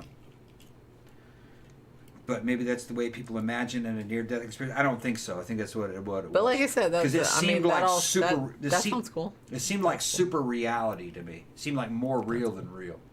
A lot of people have said that. But I mean, it seems like if there's anything after death, then that seems like a pretty chill.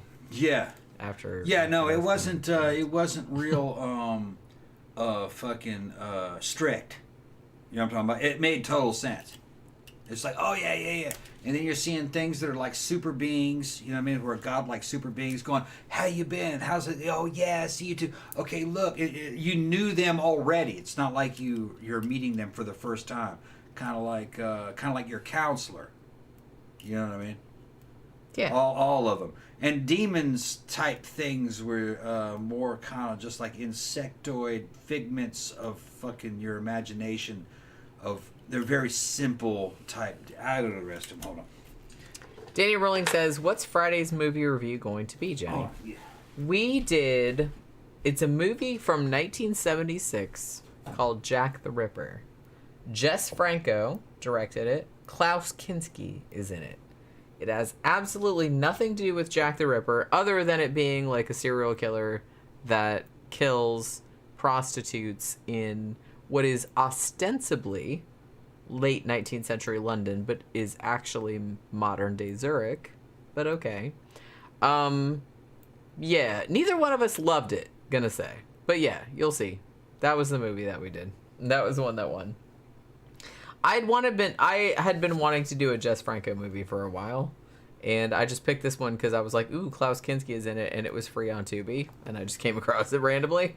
So I was like, hey, why not? And Tom's like, yeah, I didn't love that. And I was like, yeah, I didn't love that either. It had a lot of things that we liked in it, but overall, like, not great. But some people love it, so maybe your mileage may vary. So, okay, so where was I? All right, so... Okay. Interestingly, okay, so I think this is where, like, you know at the end of The Entity, if you've seen it, where they have this whole thing, we're going to, like, build a replica of her apartment or her house or whatever, which they didn't do, by the way. They're like, yeah, we wish we had that much funding. He's like, yeah, no, we never did that. But where they froze the ghost and stuff, I think the idea for that came from this particular thing. So remember how I said earlier that like the flashing light orbs were like responding to their questions? One of the questions that they asked, and I'm not sure what the context of this is, I don't really know like how they got to the point where they were asking them this question, but they said one of the most intense responses that they got was when they asked it if it was really afraid of extreme cold, like absolute zero type of cold. And it got like they asked that question. I don't know what led up to it. Like I said, I don't really know like what the context of that was, but they asked it a question like that, and apparently they got like a really, really like, you know, exaggerated reaction. So I think that the fact that that was in the report, that was maybe what, you know, influenced the movie to be like, oh, the ghost is scared of being frozen, like absolute zero, so that must mean we're going to freeze the ghost. So I think that's where that... What? Adriana asked me a question. What about sensory deprivation tanks like in Altered States? Yes, that would work. But that would still be transcendental meditation, okay? But that would help you because there'd be no outside stimuli. What I would recommend is, you know, India came up with some good methods of fucking getting yourself into the right mind state to do it. Would be going up through chakras with your feet. You start relaxing your feet and you go up to your knees and your pelvic region and your chest and your hands and your arms, where you feel where you're relaxing yourself from there. Go look at some of the kind of the Indian styles, and that would probably put you on the path to having OBE or at least lucid dreaming, because I had some weird shit that was or dreaming while awake. Dream invasion type things where you end up in somebody else's dream and then they say, dude, I saw you in a dream, and it turns out it was like the same thing. that can go through. You could go with those styles, but you don't really need any of those styles. It's all about putting yourself in the proper mindset. Faith has a lot to do with this, and a lot of that transcendental meditation actually is just kind of another form of prayer. Just the Christian versions, like for the Catholic Church, are so filled with words and this and that it's not feelings. You know what I mean? It's not about distancing the self. I would go for the Indian stuff. All right, that might help you. Go ahead. That's all I was saying. But yeah, so I think that was where the final scene of the entity came from, where they were like freezing the ghost, because they did ask it a question if it was afraid of extreme cold, and that was like the most like sort of like stringent reaction that they got. So, like I said, I don't know what the context was for them asking that question, but that was one of the questions that they asked, and it responded. Now, I thought this was very interesting. So they said one of the most interesting things that happened on this particular night, which I believe was the 5th one. They're like, we had brought a Geiger counter, which I don't believe they had brought on a previous occasion. Now, we were kind of like, we wanted to see what would happen. So they said the Geiger counter was behaving very weirdly in that when the lights were at their peak intensity, meaning when they were like flashing the most and like, you know, when the phenomena was at its height, it's like you would think that the Geiger counter would be like going crazy or anything like that, but it was exactly the opposite. They said when there was nothing of, you know, of consequence going on, you know, the Geiger counter would just measure like regular background radiation like you would get anywhere. When the lights were going crazy, the Geiger counter showed 0 radiation at all, which they thought was very weird. Because they're like, you would think it would be the opposite. Like, it would be, like, way off the charts. But it wasn't. They said it was, like, nothing. And obviously, like, if you don't know, there's always some kind of, like, background radiation. Either from space or from, like, various other things. So when you have a Geiger counter, there's always, like, a baseline. But they're like, when the lights were going crazy, it would go, like, down to nothing. Which they thought was very, very strange. And again, like, completely counterintuitive to, like, what they thought would happen. So they thought that was very weird. So they took some pictures on this particular night. But again, even though they saw like a bunch of these like crazy fucking light things, they didn't get a huge amount of photos. However, this was the night that they got a couple of the most significant photos that if you search for Doris Bither or entity case or something like that, these are 2 of the photos that come up the most often. Now, one of the photos is, they're both black and white, and one of them is Doris, like, kind of laying on the bed, like, sort of going like that, and there's, like, this big, really bright, like, arc of light over her. And then there's another picture with, I don't think there's any people in it, but there's kind of, like, it's of the same room, and there's these 2, like, really bright, like, arcs of light, like perpendicular to one another. And he's like, the interesting thing about this is, like, we didn't see it as an arc. We saw them as like balls of light. So we're thinking that even though we had high-speed film, he says, he's like, I'm kind of thinking this is like when you have an astronomical camera and you know, it's kind of like a star and it's like a stretch, you know, it's like stretched out where it's like a ball, but it's moving and you couldn't like capture it in real time. So it's like making it look like an arc. Because he's like, we didn't see it as an arc. We saw it as a ball of light. And the picture, interestingly, especially the real famous one of the arc of light over Doris, where she's sitting on the bed, is notable because the arc of light, he's like, if you look, like the wall behind her, there's, it's, you know, it's this wall and it's that wall. So it's like a 90-degree angle.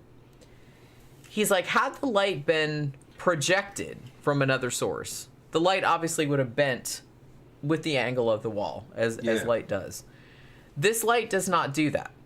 It looks like it's floating out in space. He's like, which was indeed how we perceived it. Like, we perceived it as a 3-dimensional balls of light moving around in the air. It wasn't like a light that was projected from somewhere. Y'all can Google the images. They're on Google right now. I mean, yeah, they're everywhere. And actually, I had it, but I forgot to like put it in OBS because they are weird photos. They're weird. And they've showed it to like, you know, photographic experts and everything like that, and they're just kind of like, we're not really entirely sure. They're like, obviously this light is not projected because it's not acting like projected light. This looks like a 3-dimensional. Yeah. It's not responding to like the background of the wall, in other words. It's just, it looks like it's hanging in midair. And he said that goes along, he's like, we didn't see a streak. We saw balls of light moving. But if you photographed like a ball of light, like a sparkler or something like that was moving and like you see it like a streak, he's like, that's what this photo looks like to them. And it looks like it was 3-dimensional, like it was floating in air. And he's like, indeed, that's how we perceived it in real time. So, yeah, I mean, it doesn't prove anything, but it's pretty weird. It is a pretty weird looking picture. And again, like the photo that's slightly less impressive, but is still like pretty cool of like the 2 perpendicular lights. These are kind of, there's no people in them, but they have had like photographic experts look at that, and they're just kind of like, we don't really know how that particular photo could have been faked or produced like that because it's there's just no way that could have happened. So yeah, this was the 5th night. Now they thought at this point that they were just gonna, okay, well that's the end of this night of the investigation. We're just gonna go home and we'll be back later. But they said the next day after that, like after all of this stuff happened, Doris calls them up in a panic, and she says all the poster boards that they taped up on the wall, because remember they say they taped it up in a grid system with like the white duct tape or whatever. She's like, all of them were torn off the walls. All hell broke loose that the afternoon after you guys left, and all of the poster boards were like torn off the wall. Now, at this point, they're like, well, maybe she tore it off herself, like, for attention or whatever. But, you know, whatever. She also said, I was in the bathroom, which is, like, right next to the bedroom. And she heard all of the stuff being, like, forcibly, like, torn off the walls. Like, and she said that there was, like, some of the paint and the plaster was, like, pulled off as well, like, with the tape. And so she said every single board was, like, laying all over the floor. Now, this tape that they used, according to Dr. Taff, was tape that was, like I said, used to, like, tape on, like, airplane parts and stuff like that. So it was, like, heat resistant. It was, like, really strong, shit like that. It shouldn't have just been able to fall off, but whatever. So, because of this phone call, they said, okay, well, we're going to go back out there. So they went back that same night. So that's, like, this is the next night, like, after they took those pictures and stuff like that. And they come in and they see, like, she hadn't moved anything. So they had, like, all these poster boards are, like, laying all over the floor, and there's tape all over the floor. And he says, like, yeah, big hunks of, like, paint and plaster have been torn off along with all this tape, which, crazy. Now, some of them were kind of like, well, you know, maybe it's humid or maybe it's hot in here. Like, you know what I mean? Like, maybe the sticky stuff on the tape was, like, you know, maybe it wasn't as adhesive anymore or something. But like he said, it was supposed to be like high temperature tape that wasn't, you know, that wasn't really, you know, supposed to be come off like with heat or anything like that. But, you know, he's like, well, I'm leaving that possibility open. So they kind of like examined the boards and the tape. He said the tape was still sticky and should have been able to support the boards on the walls. They said another thing they noticed that particular night coming back was that, again, it was like super, super cold in the house, which seems to like argue against the whole humidity making the tape come off kind of argument. They said it also smelled really bad in there, just like it had before, just like a dead body.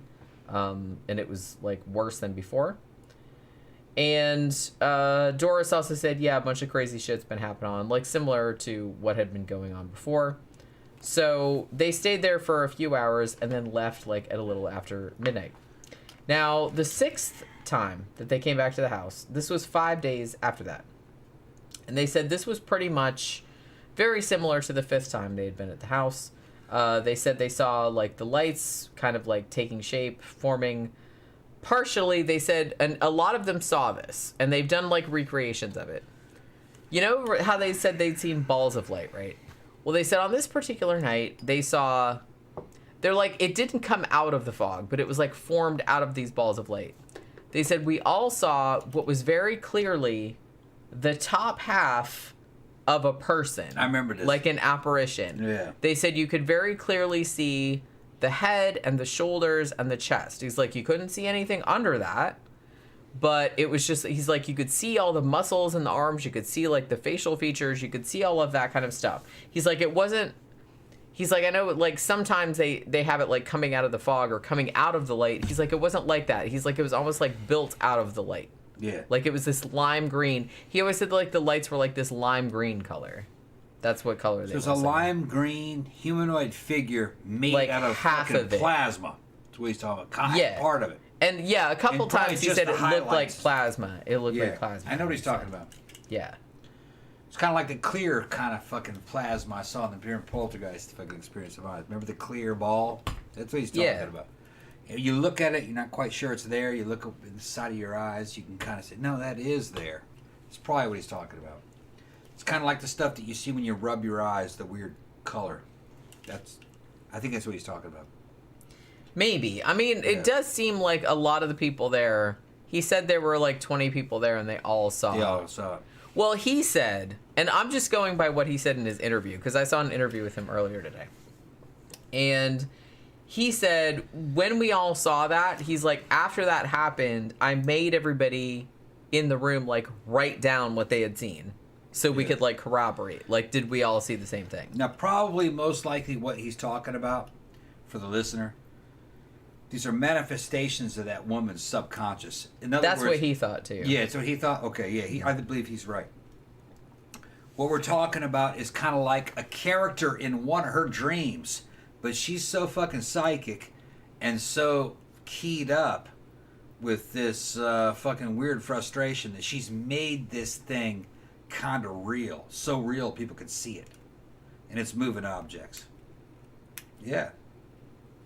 Yeah, Yeah, so that's what it is. apparently they all saw this half apparition, and in fact, it upset, he says, that two of the people that were there, like two of the guys, like he's like big guys that were like had cameras and everything like that, like passed out because they, like their brains couldn't handle it, like what they were seeing. Like they had to leave and they never showed up again.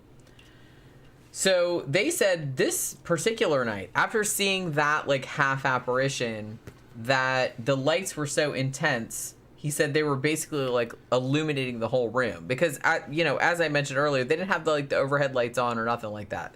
Sometimes they had like a candle or two, but that's about it.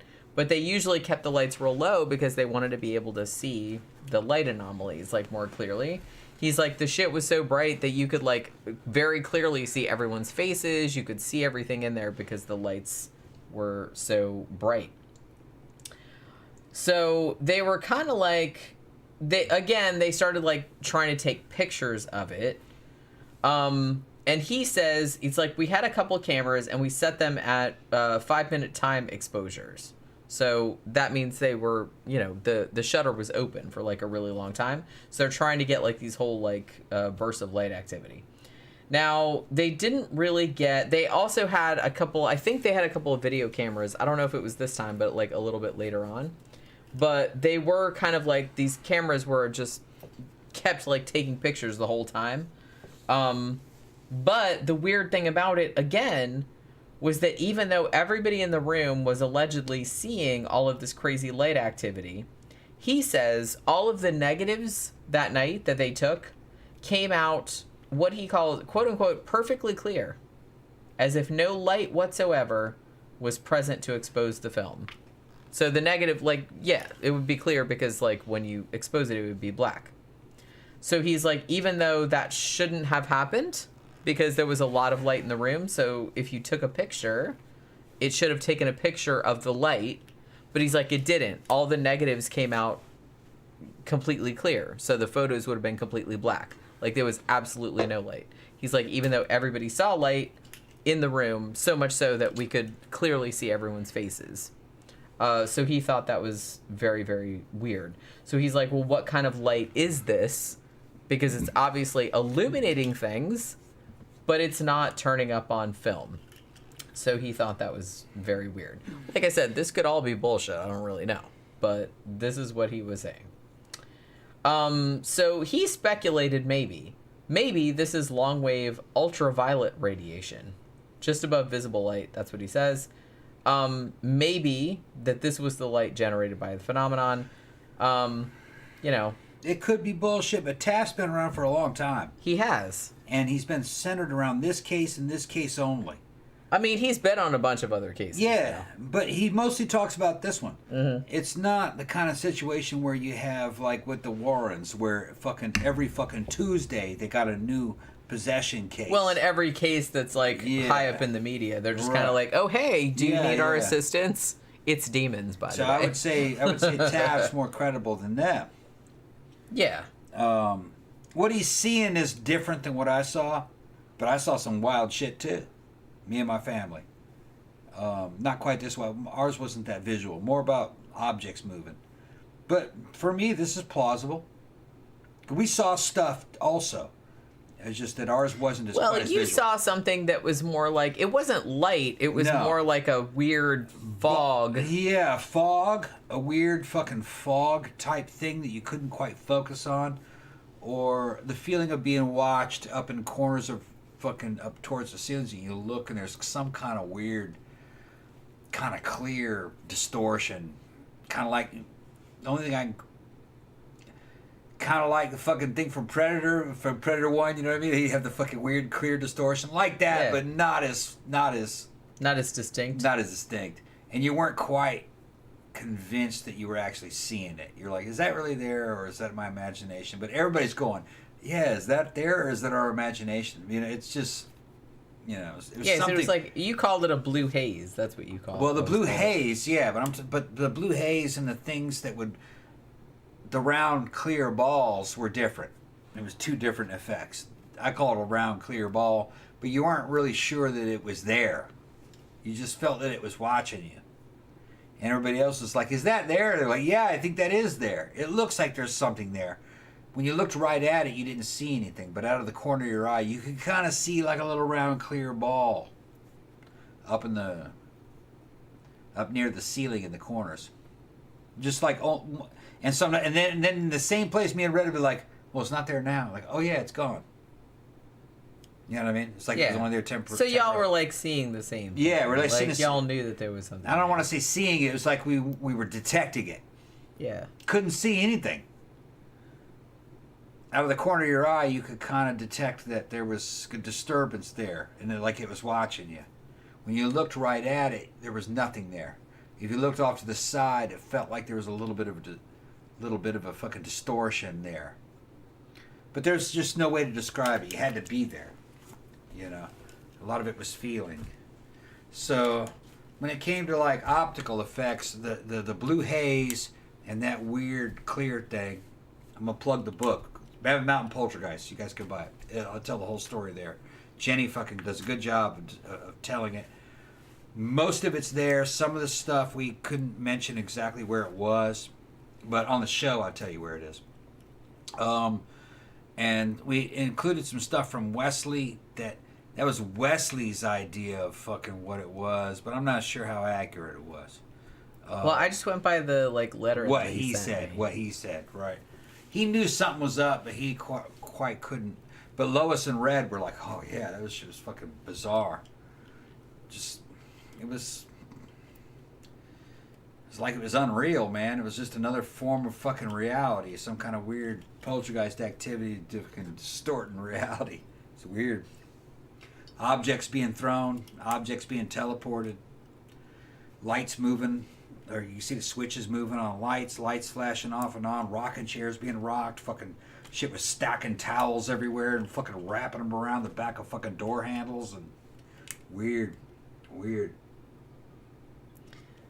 So wouldn't respond to what you were talking about. You could hear it jumping up and down on beds behind doors that were closed, and you open the door and there's nothing going on in there and shit rearranged. Threw a pin at me, did all kinds of weird stuff. It was fucking scary. And then it happened at Lois's house a couple days later. And it happens off and on over the years if I think about it too much. It doesn't matter where I am. Well, that kind of goes along with yours and Barry Taff's theory. Yeah. That this is caused by a person. Yeah. And not like a haunting. Nah. Because this is something that follows. And the same thing happened in this case. It did seem to follow her, after she moved. I mean, allegedly. So the 7th visit that they did to Doris's house. When they got there, Doris said, "You should have been here last night. All hell broke loose again." She said what happened was there was these 2 candelabras, and they flew off the kitchen sink and flew across the room, which was about 10 to 12 feet, and hit her in the arm. Doris's son corroborated this and said, yeah, that was what happened. And they barely they just flew by him and almost hit him, but then they hit the mom.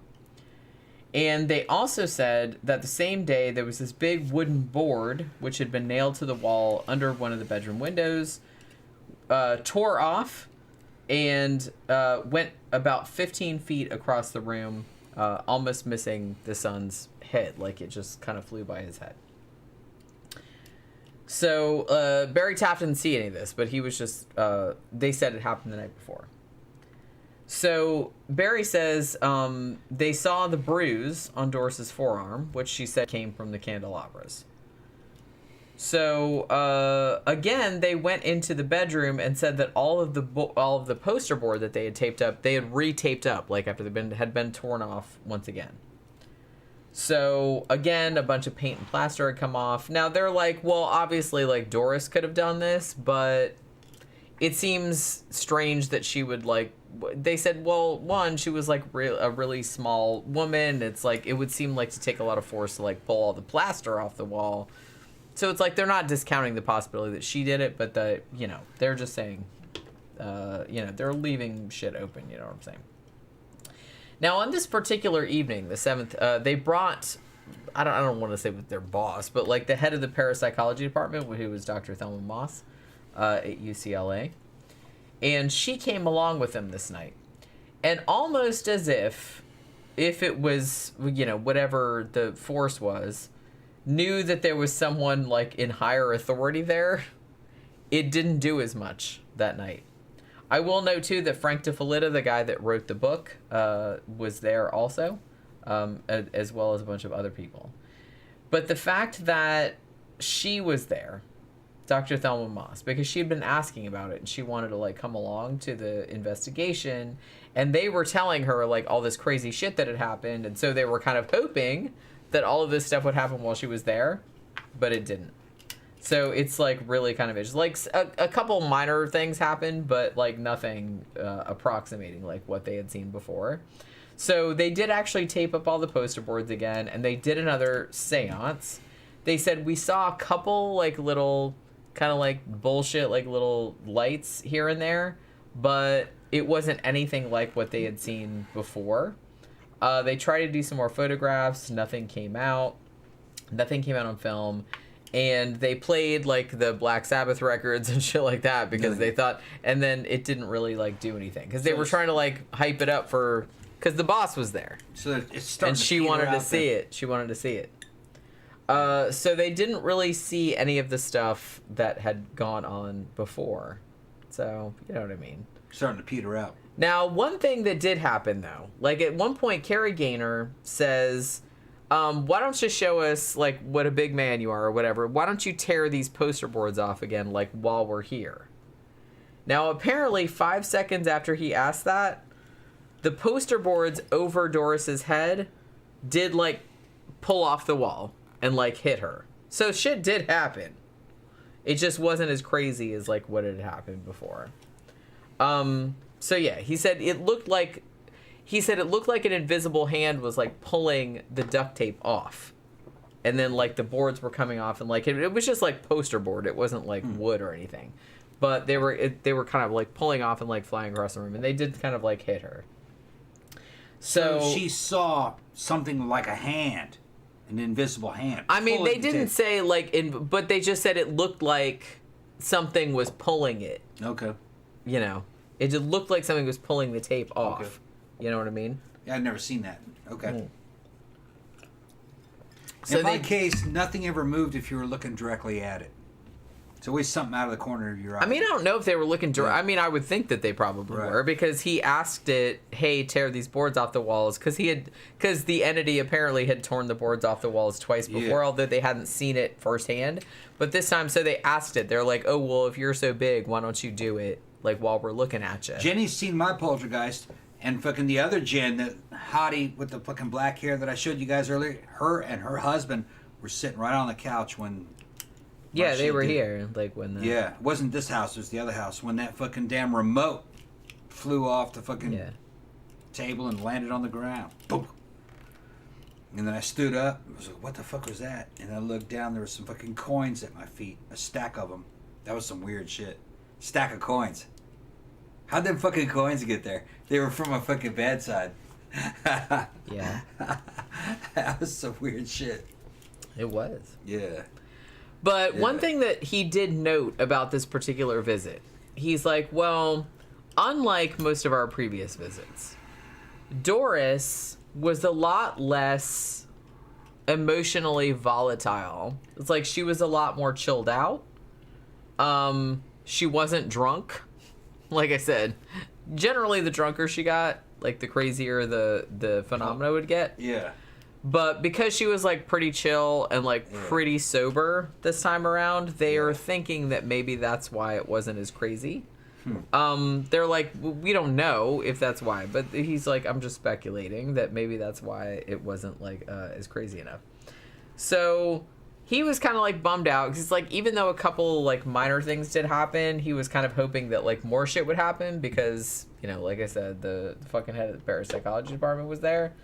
But, you know, everything that happened, they're like, the shit coming off the walls, they're like, that could have just been humidity, or that could have been like, but they, you know, there was still like a plausible explanation. He's like, and I was trying to explain to her, no, we saw these crazy like light balls and stuff like that, but we didn't see anything like that like while she was there, which was kind of a bummer. So they came to the house one more time, their 8th and final visit to the house. And this was, again, this happened over like 2.5 months. They had been there like 8 times. And this actually happened on Halloween night of 1974. He said it was also a full moon, so there you go. Now, they brought all kind of like more equipment for this last night, you know, what he calls an image intensifier, which had like a low light video recording thing. And he's like, well, maybe this will like record stuff that the cameras won't pick up. Now, Doris again was sober on this particular night. And again, this night was like pretty much a total wash. Nothing much happened. They said really, they said it was even like less impressive than the previous time, where they'd at least have some like shit coming off the walls and everything. They said pretty much all that happened was like, oh, the room got cold for a second and there was like a bad smell for like a couple seconds. But that was about it. They said they didn't see any weird lights. They didn't see anything like that. But again, they noted that Doris was a lot more chilled out. She wasn't hostile. She wasn't swearing. She wasn't drunk. She wasn't anything like that. She wasn't afraid of the stuff going on. So they think maybe there was a correlation there between why she wasn't like upset. So that's why it wasn't like fucking, you know, acting out. So I don't really know. So after that, they said they pretty much lost track of Doris for a little while. Now, she moved away from Culver City, and she kind of didn't phone them afterward, and they had to find her, like, themselves. And after that, it was about 3 months after that. They said February of 1975, they found her again, like, to her new place where they'd moved to, and they said that the phenomena had continued in her new house, but substantially diminished, as is what usually happens in these kind of situations. So, I mean, the thing about it too is that allegedly, the new place that she moved to, from everything that I've heard, at least one or two of her neighbors, like the houses on either side of her, before they knew who she was, reported some activity in their own houses, her neighbors. I don't know if that's true or not, but that's kind of like the story, and he reports it as well. He's like, when we got back in contact with her and talked to her neighbors, they said that weird shit had started happening in their houses before they had met her, like after she moved in, but before they knew anything about her and knew who she was. So it's possible. I don't know. But I'm just saying that that's kind of one of the things that they always said, that this is... So again, he's like, yeah, it was weird that the lights like responded to our questions, like almost like it was like an entity that was intelligent, but he's 99% sure that this was, again, RSPK. He's like, it was... she had a very troubled past, which had to do with like drug abuse, alcoholism, like abuse by maybe her family, and for sure some of her boyfriends had like abused her, and so she was like a troubled woman, and she had a very strange and strained relationship with her 3 sons, which was very evident to somebody that had just met them. Like I said, Dr. Barry Taff thought that was very like very evident, like from the first time that he met her. So he speculated that probably her mental state was projecting this entity or entities, that this was something she was doing. I agree. He doesn't think that she was... I don't think that he thinks she was particularly aware of it, like that she was doing it on purpose. Becoming aware of it foils it. Yeah, that's what I'm saying. Like, I think she thought that it was an outside force. Yeah. And, well, according to what you said, and I think this is probably true, that thinking that it's an outside force is, like, inherent in making it happen. If you know that it's you, then it's not going to do it anymore. Because it doesn't serve the purpose you need. Right. The purpose of the thing is to bind the family together by making a false outside threat. All right? And that'll bind everybody together to keep the family from breaking apart. So she doesn't want to lose her sons. So at a subconscious level, she's doing this psychic phenomenon to make an outside threat to bond herself with her sons. Whether it worked or not, probably not, right? But that's what she's trying to do. I would imagine not. Everybody lost track of her after about 1990. Okay. Dr. Taff said he didn't hear about her. He didn't hear from her anymore after 1983 or thereabouts, like after The Entity came out. Yeah. She did still communicate with Frank DeFelitta, the guy that wrote the novel, up until 1990 or 1991. But after that, like, neither of them, as far as I know, like, heard from her anymore. She dead? I don't know. Okay. Back then, so this was 1974. She was about in her mid-30s in 1974. Yeah. So she may have been dead. She may be dead. Yeah. I don't really know. Yeah. Her kids are probably still alive. Right. But the thing about it is that maybe they don't really want the publicity. Maybe, who knows? Right. And it seemed like she didn't really seem to be doing this for the publicity, because as soon as it got popular, she was like, nope, I'm out. And she just like kind of disappeared. Like I said, after the movie came out, nobody really knew where she took off to. There was a thing later where, and Barry Taff talked about this too. Like he only found out about this later. But she said that the entity that was supposedly raping her had gotten her pregnant.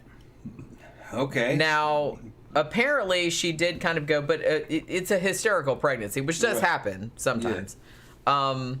They said that she did have that hysterical pregnancy. She thought she was pregnant. She started like showing like symptoms of pregnancy, but there was no fetus in there. Right. Basically. That's some bizarre shit. It was bizarre. You women are weird, man.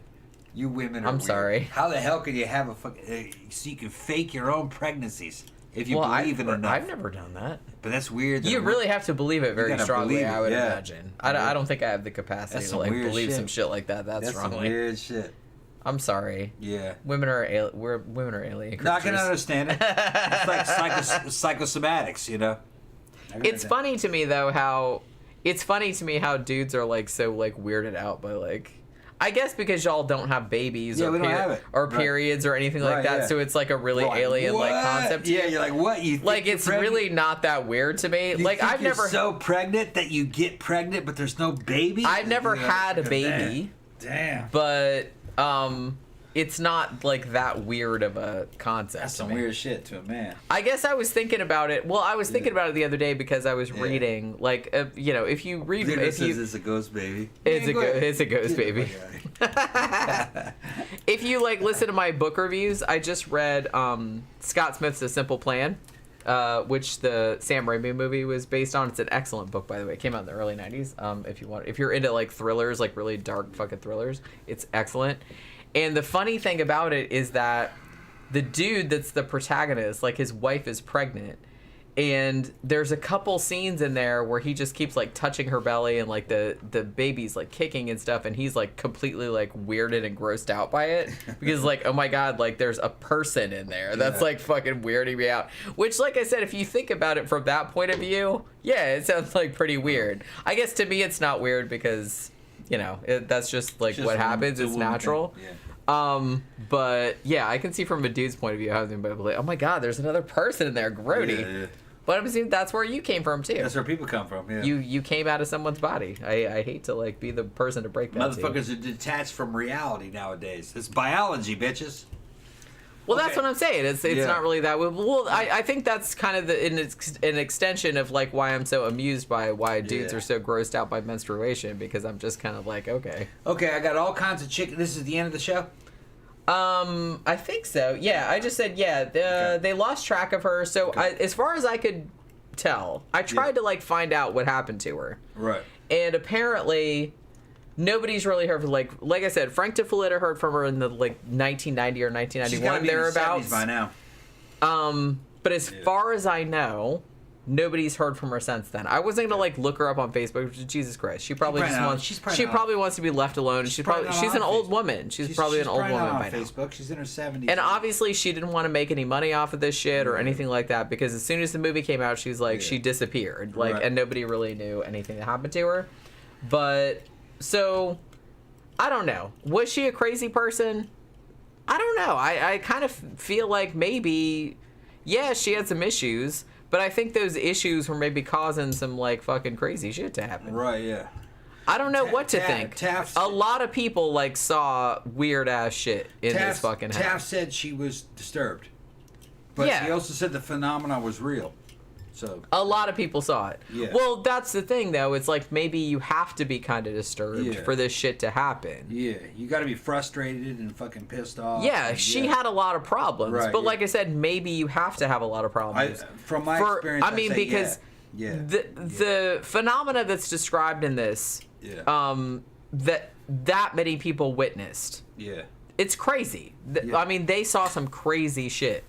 It wasn't just like that's catnip. It's catnip spray. Okay. It's catnip spray. I thought that was spray cheese. Look at Cheese Whiz. Why would I have Cheese Whiz in here? It's catnip spray.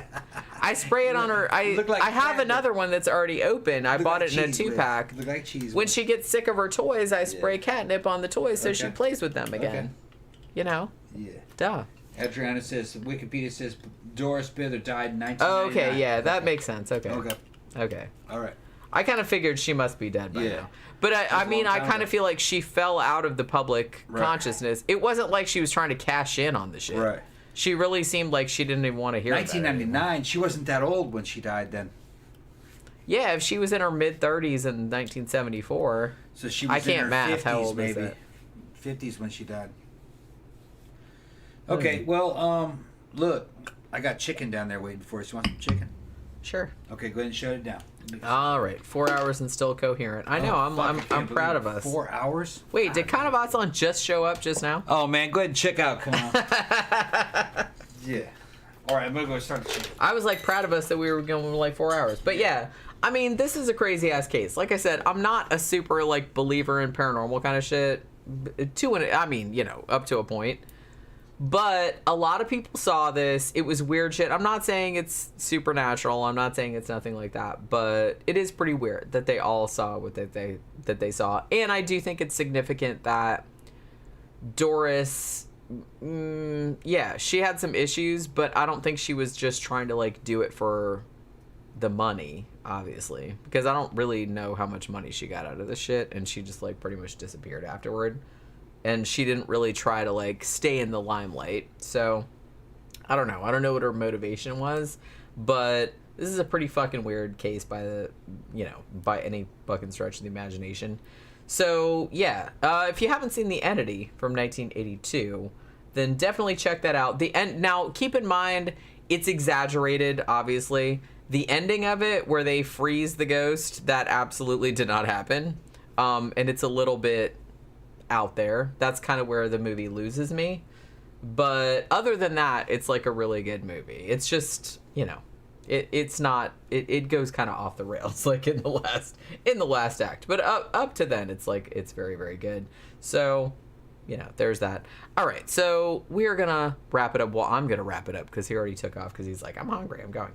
But yeah, so we will see you guys again on Friday night for our Sidetracks show. So hopefully you guys drop by and see us then. And hopefully you enjoyed this paranormal extravaganza that we did this evening. This was actually really fun. We should do this again at some point. We need to do another haunting episode, I feel like. One of these days we'll do it. But yeah, so thank you everybody for dropping by. Thank you everybody for super chats. And we will see you guys on Friday evening. Bye.